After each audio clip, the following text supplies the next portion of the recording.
মানুষের মধ্যেও রূহ জগতে যারা একত্রে ছিল, দুনিয়াতেও তারা একত্রেই দেখা সাক্ষাৎ হবে, কাজ করবে। আর দুনিয়াতে যারা একাত্রে থাকবে, যার সঙ্গে যার মহাব্বত ওঠা বসা থাকবে, কিয়ামতের মাঠেও সে তার সঙ্গে উঠবে। আর কিয়ামতের মাঠে যে যার সঙ্গে উঠবে, আশা করা যায় জান্নাতে বা জাহান্নামে যেখানেই যাক একত্রেই যাবে। এই জন্য আজকে আমার এখানে আসা, আপনারা আমাকে মহাব্বত করে দাওয়াত দিয়েছেন, বিভিন্ন জায়গার থেকে আগমন করেছেন। এটা আল্লাহ সুবহানাহু ওয়া তাআলার সেই অনুগ্রহ, রূহ জগতে আমরা একত্রেই ছিলাম। নবীদেরকে মুযাক্কির বলা হয়, ইন্নামা আনতা মুযাক্কির। মুযাক্কির মানে হচ্ছে যে কাউকে কিছু স্মরণ করিয়ে দেয়, মুযাক্কির। আল্লাহ রাসূলকে বলা হয়েছে ইন্নামা আনতা মুযাক্কির লাস্তা আলাইহিম বিমুসাইতির। আপনি একজন মুযাক্কির। কিসের মুযাক্কির? এতে বোঝা যায় পূর্বে কোনো জিনিস ছিল, পরে ভুলে গেছে, এটা স্মরণ করাই দেওয়ার কাজ। হ্যাঁ, এটাই বাস্তব। একটা বিড়ালের বাচ্চা তার মাকে সে চিনে, মায়ের থেকে বিচ্ছিন্ন হয়ে গেছে, আবার যখন দেখা হয় বিড়াল মা তার বাচ্চার ঘ্রাণ নেয়, আর বাচ্চাটাও তার মায়ের ঘ্রাণ নেয়।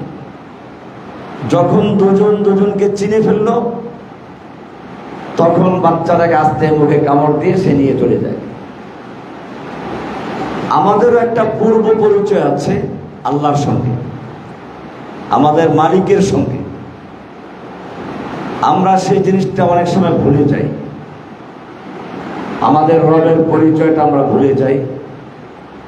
সেজন্য আল্লাহ রাব্বুল আলামিন নবী রাসূলদেরকে প্রেরণ করেন মুযাক্কির, স্মরণ করে দেওয়ার জন্য। আর এভাবে যদি আল্লাহকে স্মরণ করা যায়, কোরআন বলছে আলা বিযিকরিল্লাহি তাতমাইন্নুল কুলুব। এখানে তিনটা শব্দ গুরুত্বপূর্ণ। একটা হচ্ছে বিযিকরিল্লাহ, আল্লাহর জিকির মানে স্মরণ।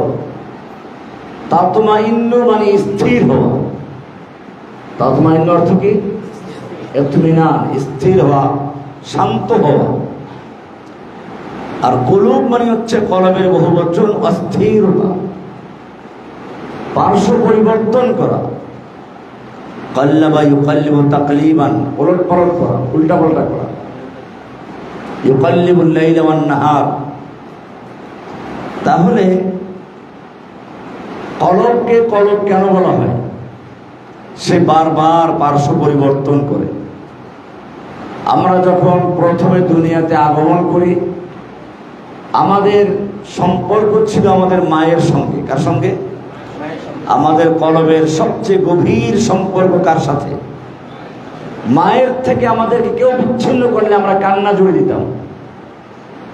কিছুদিন পরে যখন আমরা হাঁটা চলা শুরু করলাম, তখন আমরা খেলার সঙ্গীদের সঙ্গে মিশে গেলাম। আমার কলবের সম্পর্ক তখন খেলাধুলার সাথে, সঙ্গীদের সঙ্গে, বাচ্চাদের সঙ্গে। ওরা এখন আমার আপন। মা ডাকলেও ঘরে আসে না, কলব এখানে উল্টি মারল। এরপরে যখন বড় হলেন, আপনি স্কুলে চলে গেলেন, গ্রামের ওই ছেলেগুলো এখন সরে গেছে, আপনি তাদের থেকে পল্টি নিয়েছেন। এখন স্কুলের সাথী সঙ্গী ছাত্র হয়ে আপনার আপন।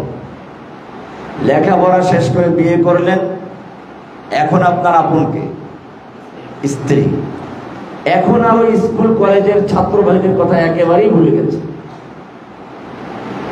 এরপরে যখন আপনার বাচ্চা হলো, তখন কলবের সম্পর্ক আবার বাচ্চার সঙ্গে। এখন স্ত্রীর চেয়ে গুরুত্ব বাচ্চা। বাচ্চা বড় হয়ে গেছে, আপনি বুড়ো হয়ে গেছেন, বাচ্চার নাতি হলো। এখন আপনার কলবের সম্পর্ক কার সাথে? নাতি পালা। বুড়োর দায়িত্ব হচ্ছে নাতি পালা। কিছুদিন পরে নাতিও বড় হয়ে গেছে, আপনি বিছানায় পড়ে গেলেন, এখন আপনার সঙ্গী কে? নাতিও নাই, ছেলে তো আগেই চলে গেছে। এখন কলবের সম্পর্ক কার সাথে? সেই প্রথম পরম বন্ধু যিনি ছিলেন, এখন শুয়ে শুয়ে চিন্তা করে আমার আসলে কেউ আপন না। তখন মনে পড়ে আসল বন্ধুর কথা। এটাই হচ্ছে আলা বিযিকরিল্লাহি তাতমাইন্নুল কুলুব। অশান্ত অস্থির বারবার পার্শ্ব পরিবর্তনকারী কলবের স্থিরতা আছে কোথায়? আলা বিযিকরিল্লাহ, আল্লাহর জিকিরে, আল্লাহর স্মরণ। এই জন্য একজন মুমিন যখন সিদ্ধান্ত নিয়ে নেয় যে আমার চূড়ান্ত বন্ধু, অভিভাবক, মালিক একজন, যিনি আমাকে সবসময় দেখেন, যিনি আমাকে সবসময় সাহায্য করেন, তখন সে মূলত দুনিয়ার লোকদেরকে ভালোবাসে ওই একজনের জন্যই। কোরআন আপনাকে সুন্দর করে বলছে, হাল আতা আলাল ইনসানি হিনুম মিনাদ দাহরি লাম ইয়াকুন শাইআম মাযকুরা। মানুষের উপর দিয়ে কি এমন একটা সময় অতিক্রম করে যায় নাই যখন সে লাম ইয়াকুন শাইআম মাযকুরা, উল্লেখযোগ্য, শাইء মাযকুর, জিকির করা যায়, উল্লেখ করা যায় এমন কোনো বস্তু সে ছিল না। বিজ্ঞানীদের মতে যদি আমরা ধরি, পৃথিবীর বয়স কত বছর? কয়েক মিলিয়ন বছর। সে সময় পৃথিবীর কেউ আমাকে চিনত না, জানতো না, আমি তো ছিলামই না। লাম ইয়াকুন শাইআম মাযকুরা। এমনকি আমি যখন মায়ের পেটে প্রথম প্রবেশ করলাম, মিন বাইনিস সুলবি ওয়াত তারাইব, মিশ্রিত পানি, ইন্না খালাকনাল ইনসানা মিন আমশা নুতফাতিন আমশাজ, মিশ্রিত পানি থেকে। তখনও আমাকে মাও চিনে না, দুনিয়ার কেউ চিনে না, মাও চিনে না। মায়ের পেটে আসলাম, মায়ের বমি হচ্ছে, খাবার খেতে পারছে না। ডাক্তারের কাছে গেলেন, ডাক্তার বলল, ওহো আপনার পেটে তো বাচ্চা এসে গেছে। তখন মা টের পেল যে তার পেটে কেউ আছে একজন, কিন্তু সে ছেলে না মেয়ে, ভালো না মন্দ, তা মায়ের জানা নাই। দুনিয়াতে আসলো। এখন এই বাচ্চা সবসময় চেষ্টা করে কিভাবে সে মায়ের মনোযোগ আকৃষ্ট করবে। একটু যখন সে হাঁটতে শিখেছে, সে উঠে দাঁড়ায় আর মাকে দেখায়, আমি হাঁটতে পারি, দেখো আমি পারি। মজগুর হতে চায়। একটু বড় বড় কাগজ একটা হাতে নিয়ে কলম দিয়ে কিছু একটা আঁকাআঁকি করবে, সে মাকে দেখায়, পাশে থাকলে কাউকে দেখায়, এই দেখো আমি এঁকেছি। কেন এটা করে? সে চায় যে আমি উল্লেখযোগ্য হই, স্মরণীয় হই, আমাকে চিনুক, জানুক। এরপরে যখন সে আরো বড় হয়, এখন বর্তমানে তো যে ছবি ভাইরাল করে, এটা কেন করে? পরিচিত হওয়ার জন্য। এমনকি বুড়ো হলে পরে দান খয়রাত করে জোরে মারহাবা পাওয়ার জন্য। অবশ্য প্রকাশ্যে দান করা জায়েজ আছে, কোরআনে বলা আছে, ইন তুবদু সাদাকাতি ফানি'ম্মা হিয়া ওয়া ইন তুখফুহা ওয়া তু'তুহাল ফুকারা ফাহুয়া খায়রুন লাকুম। কাজে দান গোপনেও করা যায়, প্রকাশ্যেও করা যায়, উদ্দেশ্য যদি ভালো হয়। কিন্তু দেখবেন মৃত্যুর পরে কবরে লিখে রাখে অমুকের, বা মাদ্রাসায় লিখে দেয় অমুকের দান। এটার দুটো উদ্দেশ্য আছে। একটা হচ্ছে যে আমার নামটা দেখলে ছাত্ররা দোয়া করবে, যারা পড়াশোনা করে তারা দোয়া করবে, ইখলাসের সঙ্গেই যদি এটা করে অসুবিধা নেই। আর একটা হচ্ছে মৃত্যুর পরও তাকে চিনুক, সবাই জানুক, সকলের কাছে সে উল্লেখযোগ্য হতে চায়, পরিচিত হতে চায়, আলোচিত হতে চায়। আল্লাহ সুবহানাহু ওয়া তাআলা এখানেও জানাতে চান, দুনিয়ায় অনেক মানুষ পরিচিত হতে চেয়েছে, মানুষেরা তাকে ভুলে গেছে। আমি যদি সেই পিছন থেকে আবার যাই, যে স্কুলের ছাত্রদের সঙ্গে আমার বন্ধুত্ব, আপনি স্কুল থেকে লেখাপড়া শেষ করে চলে এসেছেন, এখন আপনি যান, আগের সেই ঘরগুলো আছে, স্থানটাও আগের মতোই আছে, বিল্ডিংগুলো আগের মতোই আছে, কিন্তু আপনাকে কেউ চিনে না। আপনি সেখানে মজকুর না, আপনি অপরিচিত, কেউ আপনাকে চিনে না। মুরব্বী টিচার, পুরাতন শিক্ষকদের সঙ্গে কি আপনি দেখা করছেন? একসময় আপনি শিক্ষকদের অত্যন্ত প্রিয় ছাত্র, গিয়ে দেখা করলেন, সেও ঠিক মতো চিনে না, তুমি কে যেন? ঠিক মতো চিনতে পারছি না। স্যার, আমি তো আপনার একসময় প্রিয় ছাত্র। হ্যাঁ, তুমি প্রিয় ছাত্র হতে পারো, তবে অত বেশি প্রিয় না, তো আমি তোমাকে ভুলে গেছি। আপনার প্রিয় উস্তাদ আপনাকে ভুলে গেছে।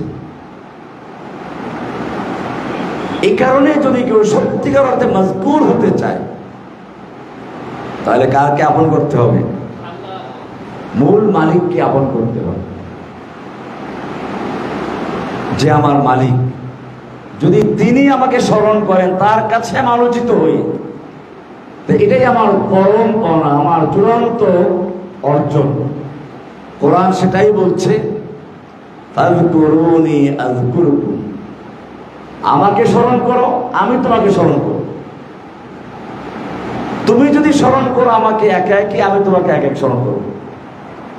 আর তুমি যদি আমাকে মজলিসে স্মরণ করো, আমি তোমাকে যে ভালো মজলিসে তোমার আলোচনা করব। সুতরাং মনে রাখতে হবে, আমাদের জীবনের চূড়ান্ত, যার কাছে আমাদেরকে ফিরে যেতে হবে, যাকে আমাদের খুশি করতে হবে, তিনি আমাদেরকে বলেছেন, হাল আতা আলাল ইনসানি হিনুম মিনাদ দাহরি লাম ইয়াকুন শাইআম মাযকুরা। একটা দাহার, দীর্ঘ সময় চলে গেছে, যখন আপনি কোনো মাজকুর ছিলেন না, কেউ আপনাকে চিনত না। সুতরাং প্রথম বিষয়টি হচ্ছে এই, আমরা যে কোনো কাজ করব শুধু একজনকে খুশি করার জন্য। কাকে? আল্লাহ সুবহানাহু ওয়া তাআলাকে। দুনিয়ার মানুষ আমাকে চিনলো বা চিনলো না, এটা আমাদের দেখার বিষয় না। কোরআন কি সুন্দর করে বলছে, ইন্নামা তুনযিরু মান ইত্তাবা'a যিকরা ওয়া খাশিয়ার রহমান বিল গায়ব। এটা অনেক পরে দিয়ে, আগে বলেছেন আল্লাহ রাসূল সাল্লাল্লাহু আলাইহি ওয়াসাল্লামকে অনেক কথাই বলেছে, ইন্নাকা লামিনাল মুরসালিন আলা সিরাতিন মুস্তাকিম। একজন দাঈদের বৈশিষ্ট্য এগুলো। তারপরে গিয়ে বলতেছেন কি, কিছু লোক সম্পর্কে আল্লাহ তাআলা বলছেন, ইন্না জাআলনা ফি আনাকিহিম আগলালান ফাহিয়া ইলাল আযকানি ফাহুম মুকমাহুন। আমি তাদের গলায় বেড়ি পরিয়ে দিয়েছি। কোথায়? আমাদেরকেও বেড়ি পরিয়েছে, গলা পর্যন্ত না, কোমর পর্যন্ত। বরগুনা জেলে আমি প্রায় 7 মাস একাধারে বেড়ি পরাছিলাম। এই পায়ের যে সমস্যা, এটা ওই কারণেই হয়েছে। তো আল্লাহ রাব্বুল আলামিন আমাদেরকে যারা বেড়ি পরিয়েছিল, ওদেরকে কোরআনের আয়াত দেখা যায় যে ইন্না জাআলনা ফি আনাকিহিম, ওদের একেবারে বুলেট প্রুফ জ্যাকেট একেবারে গলা পর্যন্ত পরাই দেয়। ফাহিয়া ইলা আযকান, আযকান যাকানের বহুবচন, থুতনি, একেবারে এই গলার থুতনি পর্যন্ত। ফাহুম মুকমাহুন, মুকমাহুনটা সহজ বুঝল, কোরবানির সময় ট্রাকে গরু উঠায়, বাঁশ দিয়ে গরুর গলাটাকে আটকে রেখে না, এটা হচ্ছে মুকমাহুন। উপরের দিকে গলা থাকে, এটা আর নিচে নামাতে পারে না। এরপরে বলছেন, ইন্না জাআলনা মিন বাইনি আইদিহিম সাদ্দান ওয়া মিন খালফিহিম সাদ্দান ফাগশাইনাহুম লা ইউবসিরুন। তাদের পিছনে আমি পর্দা করে দিয়েছি, প্রাচীর করে দিয়েছি, সামনে প্রাচীর করে দিয়েছি, তারা দেখতে পায় না। সামনে পিছনে প্রাচীর করে দেওয়ার মানেটা কি? এটা অনেক ব্যাখ্যা সাপেক্ষ। সামনে আমরা দেখি, আপনাদেরকে দেখি সামনে, আপনাদের দেখে আমি আল্লাহকে চিনতে পারি যে এত চেহারা, এত সুন্দর মানুষগুলো সৃষ্টি করেছেন কে। এরকম ভাবে পিছনে হচ্ছে ইতিহাস, ইতিহাস থেকে শিক্ষা নাও। ইন্না জাআলনা মিন বাইনি আইদিহিম সাদ্দান, আমি তাদের সামনে প্রাচীর করে দিয়েছি। তারা সামনে যা দেখতে পায়, মানুষ, গরু, ছাগল, গাছগাছালি, আকাশ মহাকাশ, চন্দ্র, সূর্য, গ্রহ, নক্ষত্র, এগুলো দিয়ে তারা আল্লাহকে চিনতে পারতো। এখন আমার চিনার রাস্তা খুলে রাখি নাই, তাদের সামনে প্রাচীর করে দিয়েছি। মিন বাইনি আইদিহিম, আমি তাদের পিছনেও প্রাচীর করে দিয়েছি। তার মানে ইতিহাস থেকে শিক্ষা নিবে, সেই ব্যবস্থাও রাখি নাই। বলে তাহলে আমাদের দাওয়াতি কাজ করে লাভটা কি?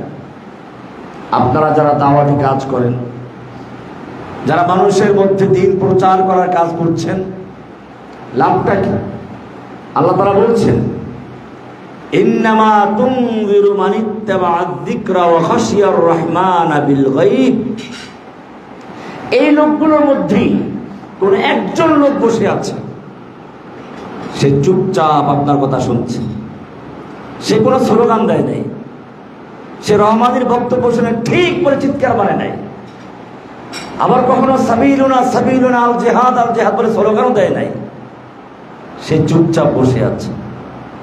আল্লাহ বলছেন, ইন্নামা তুনযিরু মান ইত্তাবা, মান ইত্তাবা, এটা জমানা, ইত্তাবাউ বলেন নাই, ইন্নামা তুনযিরু মান, তুমি সতর্ক করবে সেই ব্যক্তিকে, ওই ব্যক্তিকে টার্গেট করো, হাদাফ, ওই ব্যক্তিকে উদ্দেশ্য করে তুমি কথা বলো। ইত্তাবা'আদ যিকরা, যে তোমার উপদেশ গ্রহণ করে, অনুসরণ করে। ওয়া খাশিয়ার রাহমান বিল গায়ব, এবং সে অদৃশ্যের থেকে,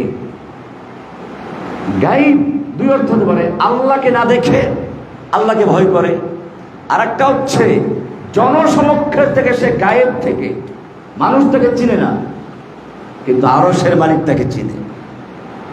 ইন্নামা তুনযিরু মান ইত্তাবা'আদ যিকরা ওয়া খাশিয়ার রাহমান বিল গায়ব, এদের মধ্যেই কোন একজন আছে যে সে খুব চুপচাপ থেকে শান্তভাবে তোমার দাওয়াতটা সে গ্রহণ করছে।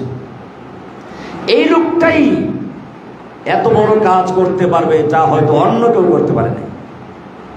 এটা পরে আলোচনা আছে, ইন্না আরসালনা ইলাইহিম ইসনাইনি ফাকাযযাবুহুমা, আমি দুইজন রাসূল পাঠালাম, দুইজন রাসূল, তারা রাসূলদেরকে মানে নাই। এরপরে ফাআজ্জাজনা বিসালিসিন, আমি তৃতীয় আরেকজন রাসূলকে দিয়ে ওই দুইজনকে শক্তিশালী করেছি, কিন্তু তাও শুনে নাই। এ সময় সেই যে লোকটা, ইন্নামা তুনযিরু মান, গায়রে মাজকুর যে লোকটা ছিল, কেউ তাকে চিনে নাই, ওই লোকটা দৌড়ে আসছে কোথা থেকে? ওয়াজাআ মিন আকসাল মাদিনাতি রাজুলুন ইয়াসআ, শহরের এক প্রান্ত থেকে, রাজুলুন অপরিচিত, নাকেরা, আর রাজুল বলা হয় নাই, রাজুলুন একটা লোক দৌড়ে আসলো। আসরা, কি বলবো সে? ইয়া কওমি ইত্তাবিউল মুরসালিন, ওহে আমার সম্প্রদায়ের লোকেরা, কওমের লোকেরা, তোমরা মুরসালিনদের কথা শুনো। তাহলে তিনজন রাসূল মিলে দাওয়াত দিলেন, কওমের লোকেরা তাকে মানল না, কিন্তু একজন লোক তাদের ভিতর থেকে এসে বলল, এই কওমের লোকেরা তোমরা রাসূলের কথা শোনো। এটা এরকম যেমন মনে করেন এখানে অনেক যুবকরা আছেন যারা মাদ্রাসায় পড়েন নাই, আমাকে চিনেও না, তাদের মধ্যে 10 জনের মধ্যে একজন লোক আছে যে আমাকে চিনে। সে বলল যে আজকে জসিমউদ্দিন রহমানী সাহেব আসবেন, চলো আমরা তার কথা শুনে আসি। এখন ওদেরকে অন্য কোনো আলেম ওলামা ছাত্ররা বললে শুনতো না, কিন্তু ওদের বন্ধুদের মধ্যে একজন বলছে, গুরুত্ব দিল, চলে আসছে। এটা হচ্ছে ওয়াজাআ মিন আকসাল মাদিনাতি রাজুলুন ইয়াসআ। তাহলে আমাদের, আপনারা যারা দাওয়াতে কাজ করছেন, আমি একটা ভূমিকা স্বরূপ বললাম এটা, যে আমাদের কাজ করতে হবে কার জন্য? আমাদের পরিচিত হবো আমরা কার কাছে? দুনিয়ায় নাম পরিচয় এটা কোনো বড় কিছু না, এগুলো আজকে আছে কালকে থাকবে না, চিরস্থায়ী না। এরপরে বর্তমান সময় আমরা আপনাদেরকে যে পরামর্শ দেব সেটা হচ্ছে দাওয়াতের কতগুলো স্তর আছে, এক এক সময় এক একটা বিষয় সামনে আসে। এখন বর্তমান সময় বাংলাদেশে আপনাদেরকে পরিষ্কার বলি, সশস্ত্র জেহাদ করে বাংলাদেশে দিন কায়েম করা এটা ভৌগোলিকভাবে এটা জেহাদের ভূমি না।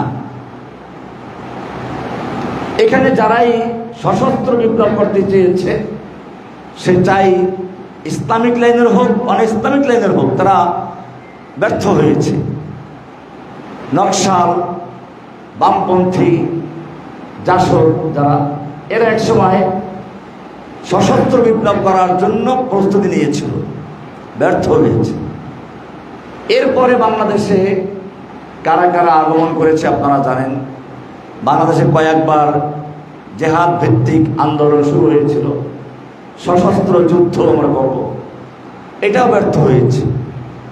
একবার দুবার না, তিনবার, কয়েকবার।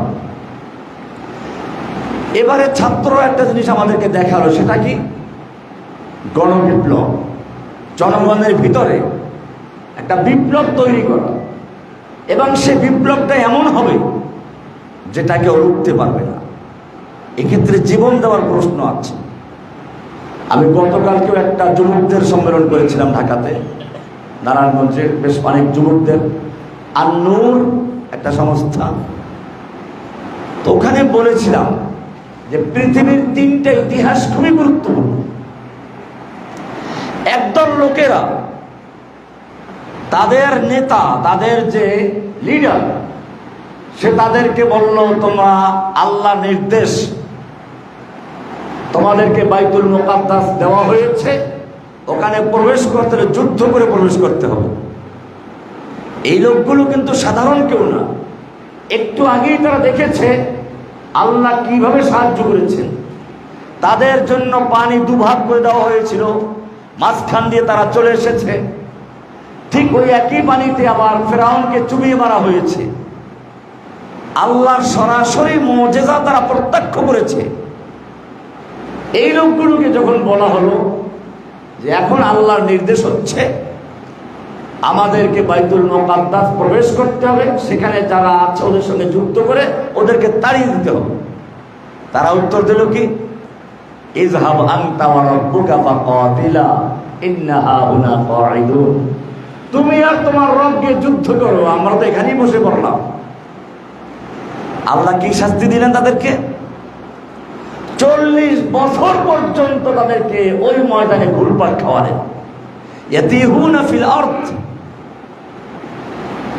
দ্বিতীয় আরেকটি দল, যারা তাদের নেতা ইমাম হুসাইনকে পত্র লিখল, আপনি চলে আসুন, আমার বায়াত দিচ্ছি আপনাকে, আপনার জন্য আমরা জীবন দিব, আল আজাল আল আজাল, দেরি সহ্য হচ্ছে না, চলে আসুন। পরীক্ষা করার জন্য মুসলিম বিন আকিলকে পাঠালেন। তিনিও দেখলেন যে ঠিকই তো, একজন দুজন না, 12,000 থেকে 18,000 লোক তাকে বায়াত দিয়েছে। তিনি লিখলেন, আপনি চলে আসুন, এখানে পরিবেশ আপনার পক্ষে, আপনার অনুকূলে। তিনি চলে আসবেন। বিজ্ঞ সাহাবায়ে কেরামরা নিষেধ করেছিলেন, এমনও বলেছেন আপনি যদি যেতেই চান স্ত্রী সন্তানদেরকে রেখে একা যান। ওরা গাদ্দার, আপনার আব্বাকে হত্যা করেছে, আপনার ভাইয়ের সঙ্গে গাদ্দারি করেছে। আপনার ভাই শেষ পর্যন্ত তাদের গাদ্দারি টের পেয়ে আমির মুআবিয়ার সঙ্গে সমঝোতা করে তাকে খেলাফতের দায়িত্ব দিয়ে নিজে সরে পড়ে দাঁড়িয়েছে। আপনি ওখানে যাবেন না। যাই হোক, তিনি রওনা হয়ে আসলেন। আপনারা ইতিহাস জানেন, আমি শুধু একটি সামারি দিতে চাই। কি হলো? ওবায়দুল্লাহ বিন জিয়াদকে সেখানে গভর্নর নিয়োগ করা হলো। নোমান ইবনে বাশির সাহাবীকে সরিয়ে দেওয়া হলো। নোমান ইবনে বাশিরকে সরিয়ে দেওয়ার পরে যখন ওবায়দুল্লাহ ইবনে জিয়াদ সেখানে প্রবেশ করে, কোন কোন বর্ণনায় পাওয়া যায় মাত্র 18 জন সঙ্গী নিয়ে এসে প্রবেশ করে। কয়জন? আর সবচেয়ে বেশি যেটা পাওয়া যায় সব 500 মতো। তো যদি আমরা 500 ধরি, সর্বোচ্চটাই ধরি, ওই সময় 500 লোক নিয়ে এসে প্রবেশ করেছে। প্রবেশ করার সময় ঠিক পায় নাই কুফাবাসী, কারণ সে রাতের বেলায় প্রবেশ করেছে, ইমাম হোসাইনের বেশভূষা ধারণ করেছে। যেহেতু কুফার লোকেরা জানে ইমাম হোসাইন আসতেছেন, তারা মনে করেছে এটাই হোসাইন, তাকে ফুলের শুভেচ্ছা জানালো। কিন্তু গভর্নর হাউসে প্রবেশ করে সে লোকদেরকে জানিয়ে দিল, রাতের মধ্যে ইয়াজিদকে বয়াত দাও, নতুবা সব মেরে ফেলো। আচ্ছা, আপনারা বলুন তো, ইয়াজিদের সঙ্গে যে লোকগুলো প্রবেশ করেছে সেই সময় তাদের হাতে কি AK-47 রাইফেল ছিল? পারমাণবিক বোমা ছিল? বন্দুক ছিল? ছিল কি? তলোয়ার। তাহলে এই 500 যদি ধরি আমরা, তাদের কাছে তলোয়ার আছে, আর এখানে আছে 18,000, তাদের কাছে তলোয়ার আছে, তারাও যোদ্ধা। তাহলে এই লোকগুলো যারা সূর্য ডুবার সময় 18,000 লোক ইমাম হোসেনের পক্ষে, সূর্য উদয়ের আগে 18 জন লোক নাই, নাই তো নাই। যুদ্ধের ময়দানে যখন ইমাম হুসাইন রাদিয়াল্লাহু তাআলা আনহু দাঁড়ালেন, তিনি দেখলেন এই সৈনিকরা তো শাম এলাকার সৈনিক না, ইয়াজিদের বাহিনী না, এরা তো সব কুফার লোক। যারা ওনার সঙ্গে যুদ্ধ করতে এখন সামনে দাঁড়ানো, তারা কোথার লোক? কুফার লোক। এই লোকগুলোই তাকে দাওয়াত দিয়েছিল, এই লোকগুলোই তাকে আহ্বান করেছিল। এখন তারাই যুদ্ধের ময়দানে। ইমাম হোসাইন নাম ধরে ধরে ডাকলেন, এই অমুকের ছেলে অমুক, তুমি আমাকে দাওয়াত দাওনি? বললো, হ্যাঁ দাওয়াত দিয়েছিলাম, কিন্তু এখন আপনার পক্ষে নেই। আপনার জন্য রাস্তা একটাই খোলা, হয়তো আপনি ইমাম ইয়াজিদকে বায়াত দিবেন, নতুবা এখানে যুদ্ধ করে মারা যাবে। কারা এই লোকগুলো? যারা তাকে দাওয়াত দিয়েছে। এটা খুব ভালো করে খেয়াল করতে হবে। অতি উৎসাহী, অতি আবেগী, এদের ভালোবাসা ছিল না আমি তা বলবো না। ফারাজদাক সাহেব ইমাম হোসাইন যখন আসতেছেন, পথে খবর পেয়ে গেছিলেন, ফিরে যাওয়ার চিন্তাও করেছিলেন, কিন্তু মুসলিম ইবনে আকিলের ভাই বললেন, আমার ভাইকে হত্যা করা হয়েছে, আমি তার প্রতিশোধ না নিয়ে পারবো না, আপনি চাইলে ফিরে যান, আমি সেখানে যাব। ইমাম হোসাইন চিন্তা করলেন, আমার সঙ্গে এরা বের হয়েছে, আমি এদেরকে রেখে ফেরত যাই কি করে? চলো আমরা একাত্রেই যাব। চলতে লাগলেন। ফারাজদাকের সঙ্গে দেখা, আরবের একজন প্রসিদ্ধ সাহেব, আরবি গ্রামার যারা বলেন তারা ওনার নাম পেয়েছেন। ইমাম হোসাইন জিজ্ঞেস করলেন, মিন আইনা, কোত্থেকে এসেছো? বলো, কুফা থেকে। সেখানের অবস্থা কি বলো? অবস্থা হচ্ছে কুলুবুহুম মা'আক ওয়া সুয়ুফুহুম আলাইক, তাদের অন্তরগুলো আপনার সঙ্গে, তলোয়ারটা আপনার বিরুদ্ধে। উনি যেই চিত্রটা দুই কথায় তুলে ধরেছেন, ইমাম হোসাইন বাস্তব বাজারে সেটাই পেয়েছেন। হয়তো তাদের অন্তর তার সঙ্গে এখনো আছে, কিন্তু তারাই ইমাম হোসাইনকে যুদ্ধ জবাই করছে। কারণ কুফায় ওই সময় তো ইয়াজিদের বাহিনী ছিল না। ইমাম হোসাইন যাদের সঙ্গে যুদ্ধ করছেন তারা কোথার লোক? কুফার স্থায়ী বাসিন্দা, যারা তাকে দাওয়াত দিয়েছিল। আমাদেরকেও মনে রাখতে হবে, আপনারা যারা ইসলামের জন্য, বিজয়ের জন্য কাজ করতে চান, এই দুইটা উদাহরণ পেশ করা হলো। এবার তৃতীয় উদাহরণ, আরেকজন মহান নেতা, তিনি একটা দলের সঙ্গে চুক্তি করেছেন, আমি তোমাদের কাছে যাব, তোমরা আমাকে নিরাপত্তা দিবে। তারা বললো, হ্যাঁ ঠিক আছে, আমরা আমাদের শহরে নিরাপত্তা দিব। তারা বের হলো একটা ব্যবসায়ী দলকে আটকানোর জন্য। ঘটনাক্রমে ব্যবসায়ী দল চলে গেছে অন্য পথে, এক সশস্ত্র যোদ্ধাদের মুখোমুখি হয়ে গেলেন যুদ্ধ করার জন্য। পরামর্শে বসলেন, এবারে তার সঙ্গে দুই রকম লোক আছে। একদল মুহাজির যারা মক্কা থেকে তার সঙ্গে চলে গেছে, তারা দাঁড়িয়ে বলল আমরা যুদ্ধ করব, জীবন দেব।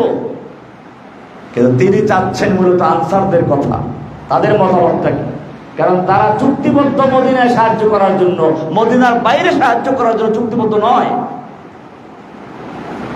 বারবার জিজ্ঞেস করছেন তোমরা মতামত দাও।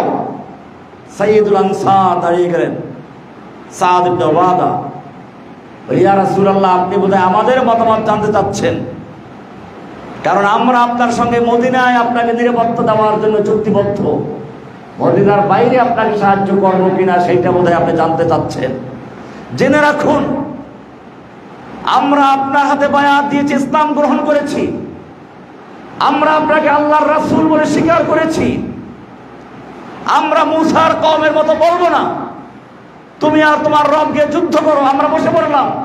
আমরা আপনাকে বলবো, আপনি যদি আমাদেরকে এই উত্তাল সমুদ্রে ঝাঁপ দিতে বলেন, আমরা আপনার নির্দেশে উত্তাল সমুদ্রে ঝাঁপিয়ে পড়ব। আপনি যদি আমাদেরকে বলেন বুকের তাজা রক্ত রাজপথে ঢেলে দেওয়ার জন্য, আমরা তা তৈরি আছি। আমরা আপনার ডানে আছি, বামে আছি, সামনে আছি, পিছনে আছি। আমাদের দেহের সঙ্গে রূহ থাকা পর্যন্ত আপনার শরীরে একটা তীর, একটা তরবারি আঘাত লাগতে পারবে না। তারা বাস্তবায়ন করেও দেখিয়েছেন, আল্লাহ তারা তাদেরকে সাহায্য করেছেন। আর এই শেষ সময় আমরা দেখলাম ঠিক একই নিয়মে যারা বাতিলের সামনে আপোষ করে না, যারা বাতিলের সামনে বুক টান করে দাঁড়িয়ে যায়, আল্লাহ তাদের সাহায্যের জন্য এখনো প্রস্তুত আছে। আল্লাহ রাসূলকেও সাহায্য করেছেন। আর এখন এই বাংলার জমিনে আপনারা দেখছেন কত আন্দোলন হয়েছে। যখন বুলেটের সামনে থেকে দৌড় দিয়েছে, পালিয়ে গেছে, আল্লাহর সাহায্য আসে নাই। কিন্তু যখন বুলেটের সামনে দাঁড়িয়ে গেছে, সে যে মতবাদেরই হোক, কেউ যদি বাতিলকে প্রতিষ্ঠার জন্য দাঁড়িয়ে যায়, জীবন দেয়, আল্লাহ দুনিয়াতে তাদেরকে সাহায্য করে বিজয় দিবেন। পরকালে যেটা পরে হবে, এটা আল্লাহ সুন্নাহ, আল্লাহর নিয়ম এটা। সুতরাং আমাদের মনে রাখতে হবে, আপনারা যারা বাংলাদেশে দিন বিজয়ের জন্য স্বপ্ন দেখেন, আপনাদেরকে বাস্তব কিছু পরিকল্পনা নিয়ে মাঠে আসতে হবে। অবাস্তব কুফাবাসীদের মতো আবেগ দিয়ে আমাদের দিন কায়েমের পথে চলতে গেলে বারবার আমরা হোঁচট খাচ্ছি, বারবার ক্ষতিগ্রস্ত হচ্ছি। আমাদের দিনের জন্য আমরা কাজ করতে গিয়ে আমাদের বারবার সেই একই খেসারত দিতে হচ্ছে। এর কারণ হচ্ছে এই, আমরা দাওয়াতের ক্ষেত্রে নবীদের সুন্নাহকে অনুসরণ করতে পারি নাই। দাওয়াত এক জিনিস, জিহাদ আর এক জিনিস। দাওয়াতের ভাষা হচ্ছে নরম। আল্লাহ রাসূলকে আল্লাহ কি বলছেন, মুসা হারুনকে কি বলছেন? ফিরআউনের মতো একটা কাট্টা কাফের যে নিজে রব দাবি করেছে, ফাহাশারা ফানাদা ফাকালা আনা রাব্বুকুমুল আ'লা, আমি তোমাদের মহান রব। আবার বলছে মা আলিমতু মিন ইলাহিন গায়রি, আমি ছাড়া তোমাদের আর কোনো ইলাহ আছে বলে আমার জানা নেই। আবার বলছে লাইন ইত্তাখাযতা ইলাহান গায়রি লা জাআলান্নাকা মিনাল মাসজুনিন, আমি ছাড়া অন্য কোনো কাউকে যদি আল্লাহ মানো, আমি তোমাদেরকে সোজা জেলে ঢুকিয়ে দেব। যুগে যুগে ফেরাউনরা হকের দাওয়াত যারা দেয় তাদেরকে জেলেই ঢুকিয়েছে। এই ফেরাউনকে দাওয়াত দেওয়ার জন্য দুইজন জাদ্রেল নবীকে পাঠানো হচ্ছে। তাদের কি বলা হচ্ছে? ইযহাবা ইলা ফিরআউনা ইন্নাহু তাগা, তোমরা দুজন ফেরাউনের কাছে যাও, সে তাগুত হয়ে গেছে, সে আবদিয়াতের সীমা অতিক্রম করে মাবুদের জায়গায় বসে পড়েছে, সীমা অতিক্রম করেছে। তাগা মানে কি? সীমা অতিক্রম করা। কিসের সীমা? তার সীমানা হচ্ছে সে দাস, দাসত্ব করবে, কিন্তু দাসত্বের পরিবর্তে সে মাবুদের সীমানায় গিয়ে বসে পড়েছে। ফাকুলা লাহু কওলান লাইয়িনা, তোমরা দুজন তার সঙ্গে গিয়ে নম্রভাবে কথা বলো। আপনি আমি যাকে দাওয়াত দিতে যাচ্ছি, সে ফেরাউনের চেয়ে খারাপ না, আর আপনি আমি মুসা এবং হারুনের চেয়ে ভালো না। আপনার আমার চেয়ে ভালো ব্যক্তিকে, আপনার আমার চেয়ে ভালো ব্যক্তিকে আমি যাকে দাওয়াত দিতে যাচ্ছি তার চেয়ে খারাপ ব্যক্তির কাছে পাঠাচ্ছেন আর বলছেন তার সাথে নম্র ভাষায় কথা বল। তাহলে আমাদের দাওয়াতের ভাষা কি হবে? আল্লাহ রাসূলকে আল্লাহ বলছেন ফাবিমা রাহমাতিন মিনাল্লাহি লিনতা লাহু, আপনি আল্লাহর রহমতে যেহেতু নমনীয়, সেই কারণে আপনার কাছে লোকেরা জড়ো হয়েছে। ওয়ালাউ কুনতা ফাজ্জান গালিজাল কলব, আপনি যদি কঠোরভাষী হতেন, কঠোর হৃদয়ের অধিকারী হতেন, লাম ফাদ্দু মিন হাওলিক। ইনফাদ্দা মানে কি? ইনফাদ্দা মানে আসল হচ্ছে ইনফিদাদ। শীতকালে যখন গাছের পাতা শুকিয়ে যায়, হঠাৎ বাতাস আসলে পাতাগুলো ঝরে পড়ে। এই শুকনো পাতাগুলো বাতাসে যেমন ঝরে পড়ে, আল্লাহ কি সুন্দর তাসবিহ দিয়েছেন, লান ফাদ্দু মিন হাওলিক। আপনি যদি কঠোর হৃদয়ের অধিকারী হতেন আর নম্রভাষী না হতেন, মধুর ভাষী না হতেন, আপনার আশপাশ থেকে লোকেরা ওই গাছের পাতা যেরকম শুকনো পাতা বাতাসে ঝরে যায়, আপনার পাশ থেকে লোকেরা লান ফাদ্দু মিন হাওলিক, আপনার আশপাশ থেকে লোকেরা সরে যেত। বোঝা গেল আমাদের দাওয়াতের পদ্ধতিতে ভুল আছে। এই জন্য আপনারা আজকে যারা এখানে জড়ো হয়েছেন, সময়ের চাহিদা কোনটা আমাদের এখন জেনে বুঝে আলা বাসীরা। আল্লাহ কোরআনে বলেছেন উদউ ইলা সাবিল রাব্বিকা বিল কুল হাযিহি সাবিলি আদউ ইলা আল্লাহি আলা বাসীরাতিন, জেনে বুঝে। বাসীরার কি তরজমা? এটা একটা করে আলোচনা, অনেক লম্বা আলোচনা হবে, আমার লেকচারে এগুলো আছে, আপনারা শুনে নেবেন। আলা বাসীরা আনা ওয়া মান ইত্তাবাআনি। আল্লাহ রাসূলকে আল্লাহ বলছেন জানিয়ে দেন এই কাজ আমার, এই কাজ কিয়ামত পর্যন্ত আমাকে যারা ফলো করবে, অনুসরণ করবে, তাদের সকলে। তাহলে অনেকে কাজ চায়, সেই কাজ দেন। আরে ভাই, কাজ তো আল্লাহ তাআলা নিজেই দিয়েছেন, কর্মসূচি আল্লাহ দিয়েছেন। এটা কর্মসূচির আয়াত, সূরা ইউসুফের 108 নম্বর আয়াত, কুল হাযিহি সাবিলি আদউ ইলা আল্লাহ। আমি ডাকবো আল্লাহর দিকে, কোনো মানুষের দিকে না, কোনো দলের দিকে না। এটা দেখবেন, আমি কটাক্ষ করছি না, আমাদের দাওয়াতের একটা প্রবণতা আছে, যে যেই দল করে সে একটা মানুষকে কিভাবে ওই দলের সদস্য বানাবে, এটাই তার টার্গেট। সদস্য বানাইতে পারলো বা সে যেন একেবারে পুরো দুনিয়া বিজয় করে ফেললো। কোন পীরের মুরিদ তার সর্বাত্মক চেষ্টা থাকে একজন লোককে কিভাবে মুরিদ বানাবে, তার পীরের কাছে নিয়ে যাবে, টাকা পয়সা সব খরচ করবে, মুরিদ বানাই দিল, মাশাআল্লাহ, সে কামিয়াব হয়ে গেল। অথচ আল্লাহ কি বলছেন, কুল হাযিহি সাবিলি আদউ ইলা আল্লাহ। তুমি বলো, তুমি নবী, তুমি উম্মতকে জানিয়ে দাও, হাযিহি সাবিলি, এটা আমার রাস্তা, আদউ ইলা আল্লাহ, আমি আল্লাহর দিকে মানুষকে আহ্বান করব। কার দিকে? আলা বাসীরা, অন্ধ না বুঝে না, হুজুর বলছে তাই না, আলা বাসীরা, জেনে বুঝে। যে দলের দিকে তোমাকে আহ্বান করছে, যে কাজের দিকে আহ্বান করেছে, ওটা কোরআন সুন্নাহ অনুযায়ী ঠিক আছে কিনা যাচাই বাছাই করো, জেনে বুঝে। আলা বাসীরা, ওই কাজটা করতে গেলে কি পদ্ধতি আছে রাসূলের, সেটা বুঝো, জেনে বুঝে। ও কাজটা করতে গেলে কি বিপদ আসবে তা দেখে নাও, জেনে বুঝে। আলা বাসীরা। আল্লাহ রাসূল সাল্লাল্লাহু আলাইহি ওয়াসাল্লাম মক্কায় দাওয়াত দিচ্ছেন, খানায়ে কাবা এবং তার আশপাশের এলাকায় 360টা মূর্তি দাঁড়িয়ে আছে। তার সঙ্গে হামজার মতো বীর পুরুষ আছে, ওমরের মতো লৌহ মানব আছে, খাদিজার মতো ধনী লোক আছে, ওসমানের মতো লোক আছে। ইচ্ছে করলে রাতের অন্ধকারে 10-20টা মূর্তি ভাঙ্গা কোনো বিষয় ছিল না। ভেঙেছিলেন? কেন ভাঙেন নাই? ইমান কি দুর্বল ছিল না? বলতে পারে অনেকে, হয়তো তার ইমান অনেক বড় হয়ে গেছে, রাসূলের ইমান ছোট হয়ে গেছে। এটা মনে রাখবেন, সহিহ আলেম যারা, তাদের অবদান দিনের জন্য অনেক বড়, তাদের কাজগুলো বুঝতে হবে। আল্লাহর রাসূল সাল্লাল্লাহু আলাইহি ওয়াসাল্লাম মূর্তি ভাঙলেন না, কেন ভাঙ্গেন নাই? এখন মূর্তি ভাঙলে, আজকে ভাঙলে কালকে ওরা আবার বানাবে, কোনো লাভ নেই।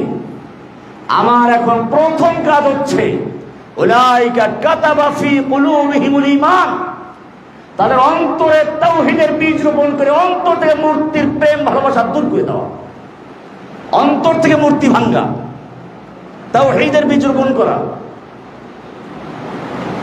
এবং সেটাই হয়েছে। এরপরে যখন সেই লোকগুলো আসবে তখন তারা নিজেরাই মূর্তি ভাঙবে। বাংলাদেশের রাস্তার মোড়ে মোড়ে যত মূর্তি স্থাপিত হয়েছিল, ভাঙতে কত মাস লাগতো? কি সম্ভব ছিল? কিন্তু মূর্তির বিরুদ্ধে এমন ক্ষোভ আর এমন ঘৃণা তৈরি হয়েছে, একদিনে গোটা বাংলাদেশের সব মূর্তি ভেঙে চুরমার হয়ে গেছে। যেটা ভাঙ্গা যায় না, গলায় ক্রেন দিয়ে রশি রেখে তারপর টেনে এসে ভেঙে ফেলেছে। ভাঙ্গে না এরকম? এটা কেমনে হলো? একদিনে হয় নাই। এটাই হচ্ছে আপনার আমার কাজ। এই মানব রচিত সংবিধান, মানব রচিত আইন বিধান, এর বিরুদ্ধে এমন ঘৃণা, এমন ক্ষোভ তৈরি করতে হবে যেন মানুষ এইগুলোকে ধ্বংস করে দিয়ে আল্লাহর বিধানকে কায়েম করার জন্য পাগল হয়ে যায়। এটাই হচ্ছে আমাদের কাজ। এখন আপনাদের সামনে যেটা আছে, এটা বর্তমান সময় হুকুকুল ইনসানিয়্যাত, মানবাধিকার শিক্ষা দেওয়ার জন্য বাংলাদেশে অফিস করার জন্য একটা অনুমোদন হয়ে গেছে, নীতিগত অনুমোদন হয়ে গেছে। হুকুকুল ইনসানিয়্যাত, আমাদের এখন কাজ হচ্ছে ওদেরকে শিখিয়ে দেওয়া মানব অধিকার। ইসলামকে শিখাবার কোনো প্রয়োজন নেই। ইসলাম যখন দুনিয়াতে আগমন করেছিল, কোরআন পরিষ্কার করে বলেছে, যখন তাদের কোনো কন্যা সন্তানের সুসংবাদ দেওয়া হতো, কোরআনের আয়াত আছে, এখানে দেখবেন সূরা নাহলের 58-49 নম্বর আয়াত, ওয়াইদা বুশরা আহাদুহুম বিল উনসা, যখন কাউকে সুসংবাদ দেওয়া হতো তার মেয়ে কন্যা সন্তান হয়েছে, যাল্লা ওয়াজহুহু মুসাদ্দান ওয়া হুয়া কাযীম, যে রাগে ক্ষোভে সে একেবারে তার চেহারাটা মলিন করে ফেলত। ইয়াতাওয়ারা মিনাল কওমি মিন সুই মা বুশিরা বিহি, তাকে যে সংবাদ দেওয়া হয়েছে, কন্যা জন্ম হয়েছে তার ঘরে, এই সংবাদের কারণে সে এত মর্মাহত যে সে এখন কওমের থেকে পালিয়ে থাকবে। আয়ুনসিকু আলা হুনিন আম ইয়াদুসসু বিতুরাব, অপমান লজ্জা মেনে নিয়ে মেয়েটাকে বাঁচিয়ে রাখবে নাকি তাকে মাটিতে দফন করে দিবে, এটা নিয়ে সে ভাবছে। কোরআন এই জন্য বলছে, ওয়াইদাল মাউউদাতু সুইলাত বিআইয়ি যামবিন কুতিলাত, সূরা তাকবীরের 8-9 নম্বর আয়াত। এখানে দেখবেন আদালতে জিজ্ঞাসাবাদ করে কাকে? আসামিকে না ভিকটিমকে? আসামিকে। আসামিকে জিজ্ঞেস করে আপনি অপরাধী না দোষী না নির্দোষ? ওই দেখেন না, এখন পুলিশ কমিশনার ছিল কি যেন, আব্দুল্লাহ মামুন, সে আদালতে বলছে আমি দোষী। কারণ জিজ্ঞেস করছে আদালত, আপনি দোষী না নির্দোষ? সে বুঝছে যে আমি যতই নির্দেশ বলি এখান থেকে পালাবার কোনো রাস্তা নাই, তার চেয়ে সোজা বলে আমি দোষী, আমি সব বলে দেব। এই তখন তাকে আজকে পত্রিকা, আজকে দেখবেন যারা আসছে বলে। তাহলে আমাদের প্রশ্ন হচ্ছে, আসামিকে জিজ্ঞাসাবাদ করা হয়, ভিকটিমকে না। আর আল্লাহ বলছেন ওয়াইদাল মাউউদাতু সুইলাত, মাউউদা যাকে জিন্দা কবর দেওয়া হয়েছে তাকে জিজ্ঞাসাবাদ করা হবে কেন? আমি এখানে এটা নিয়ে এসেছি, এখানে অনেক গল্প আছে, এই আয়াতের শানে নুজুল সম্পর্কে আছে। কারণ হচ্ছে এদের অপরাধ এত বেশি, এত জঘন্য, এত বড়, আল্লাহ তাদেরকে জিজ্ঞাসাবাদ করার মতো যোগ্য মনে করেন না। সেই জন্য আল্লাহ জিজ্ঞেস করেন কাকে? ওয়াইদাল মাউউদাতু সুইলাত, যাকে কবর দেওয়া হয়েছে তাকে জিজ্ঞেস করা হবে, বলো তোমাকে কেন কবর দেওয়া হয়েছে, তুমি বলো। ওদেরকে আমার জিজ্ঞেস করার প্রয়োজন নাই, ওরা জিজ্ঞেস আর করার মতো যে যোগ্যতাও নাই, ওরা আমার সামনে আসার যোগ্যই না। এইভাবে যখন একটা জাহিলি সমাজ ছিল, সেখানে আল্লাহ রাব্বুল আলামিন রাসূলকে পাঠালেন, তিনি এসে বললেন যে ব্যক্তি 3টা কন্যার বাপ হলো, লালন পালন করে সে যোগ্য পাত্রে বিয়ে দিল, তার সাথে জান্নাতে আমি পাশাপাশি অবস্থান করব। এরকম যখন ইসলাম, এই হাদিসটা এখানে আছে, আপনারা পরে বিষয় দেখবেন, 24 পৃষ্ঠায় আছে, মান কানা লাহু সালাসু বানাতিন ফাসাবারা আলাইহিন্না ওয়া সাকাহুন্না ওয়া কাসাহুন্না মিন মালিহি। যার 3টা মেয়ে আছে, 3টা মেয়েকে সে লালন পালন করেছে, খাওয়া দাওয়া করিয়েছে, কাপড় চোপড় দিয়েছে, কুন্না লাহু হিজাবাম মিনান নার, এই মেয়েরা তার জন্য জাহান্নামে যাওয়ার থেকে তারা হিজাব হয়ে দাঁড়াবে, প্রাচীর হয়ে দাঁড়াবে। জাহান্নামের মাঝে আর তার মাঝে এই মেয়েগুলো প্রাচীর হয়ে দাঁড়াবে। হাদিসটা আছে মুসনাদে আহমদের 21004 নম্বর হাদিস। এরকম অনেক হাদিস আছে, মানে আলা জারিয়াতাইনি হাত্তা তাবলুগা জা ইয়াউমাল কিয়ামাতি আনা ওয়া হুয়া কাহাতাইন ওয়া আশারা বিইসবাইহি। যার 2টা মেয়ে আছে, মেয়ে দুটোকে সে বালেগ হওয়া পর্যন্ত লালন পালন করেছে, সে ব্যক্তি আর আমি জান্নাতে এরকম পাশাপাশি অবস্থান করব। মুসলিমের 2631 নম্বর হাদিস। এরকম অনেকগুলো হাদিস এখানে আছে। আল্লাহর রাসূল এই সমাজে এসে মেয়েদের উপরে এই কথা বলেন। কোরআনে, ইসলামে সবচেয়ে গুরুত্ব দিয়েছে মানবাধিকারের উপরে। মানুষের অধিকারের মধ্যে মৌলিক অধিকার 5টা। কয়টা? 5টা। খুব ভালো করে খেয়াল করবেন। কয়টা? 1 নম্বর হিফজুন নফস। 1 নম্বর কি? জীবনের নিরাপত্তা। এটা সবচেয়ে বড় জিনিস। আমরা যারা চাই, সকলেই চাই বাঁচতে, কেউ মরতে চায় না, কেউ মরতে চায় না। অবশ্য কিছু মুহূর্ত আছে যখন মানুষ মরতে চায়। আমার সামনে এরকম কয়েকবার আসছে, আমি ওদেরকে বলেছি গুলি করো, গুলি করে দাও, সমস্যা কি? কিন্তু আল্লাহ তাআলা ওদের কলিজার মধ্যে ভয় ঢুকিয়ে দিয়েছে। এটা এরকম, যখন ওরা গোরজ দিতে নিয়ে গেছে আমাকে এক দুর্গম কোন এলাকায়, চোখ বাঁধা, বুঝতেছি যে পুরাতন কোনো কাজকর্ম চলে, বালু ফালানো, দিক ফালানো, সেখানে গুলি করবে, সব প্রস্তুতি নেওয়া। আমি আপনাদেরকে বলি, পাখিকে উড়াল দেওয়ার আগে দেখেছেন হালকা হয়ে যায়, বিমান উড্ডয়নের আগ মুহূর্তে একেবারে হালকা হয়ে যায়, এখনই সে উড়াল দিবে। আল্লাহি, আমার কাছে মনে হয়েছে আমি হালকা হয়ে গেছি, এখন আল্লাহর কাছে যাওয়ার জন্য প্রস্তুত। এখন আর কেন দিচ্ছে না, বিলম্ব হচ্ছে কেন? তাড়াতাড়ি গুলি করে দেবে, গেলেই তুমি চলে। আমার সাথে আর আল্লাহর মাঝে এখন শুধু দূরত্ব একটা গুলি করা। তখন আমার বুঝে এসেছে, অনেকগুলো হাদিসতে আমরা পড়াইছি, শহীদরা মৃত্যুর কোনো ব্যথা পায় না, অনুভব করে না। কেন করব?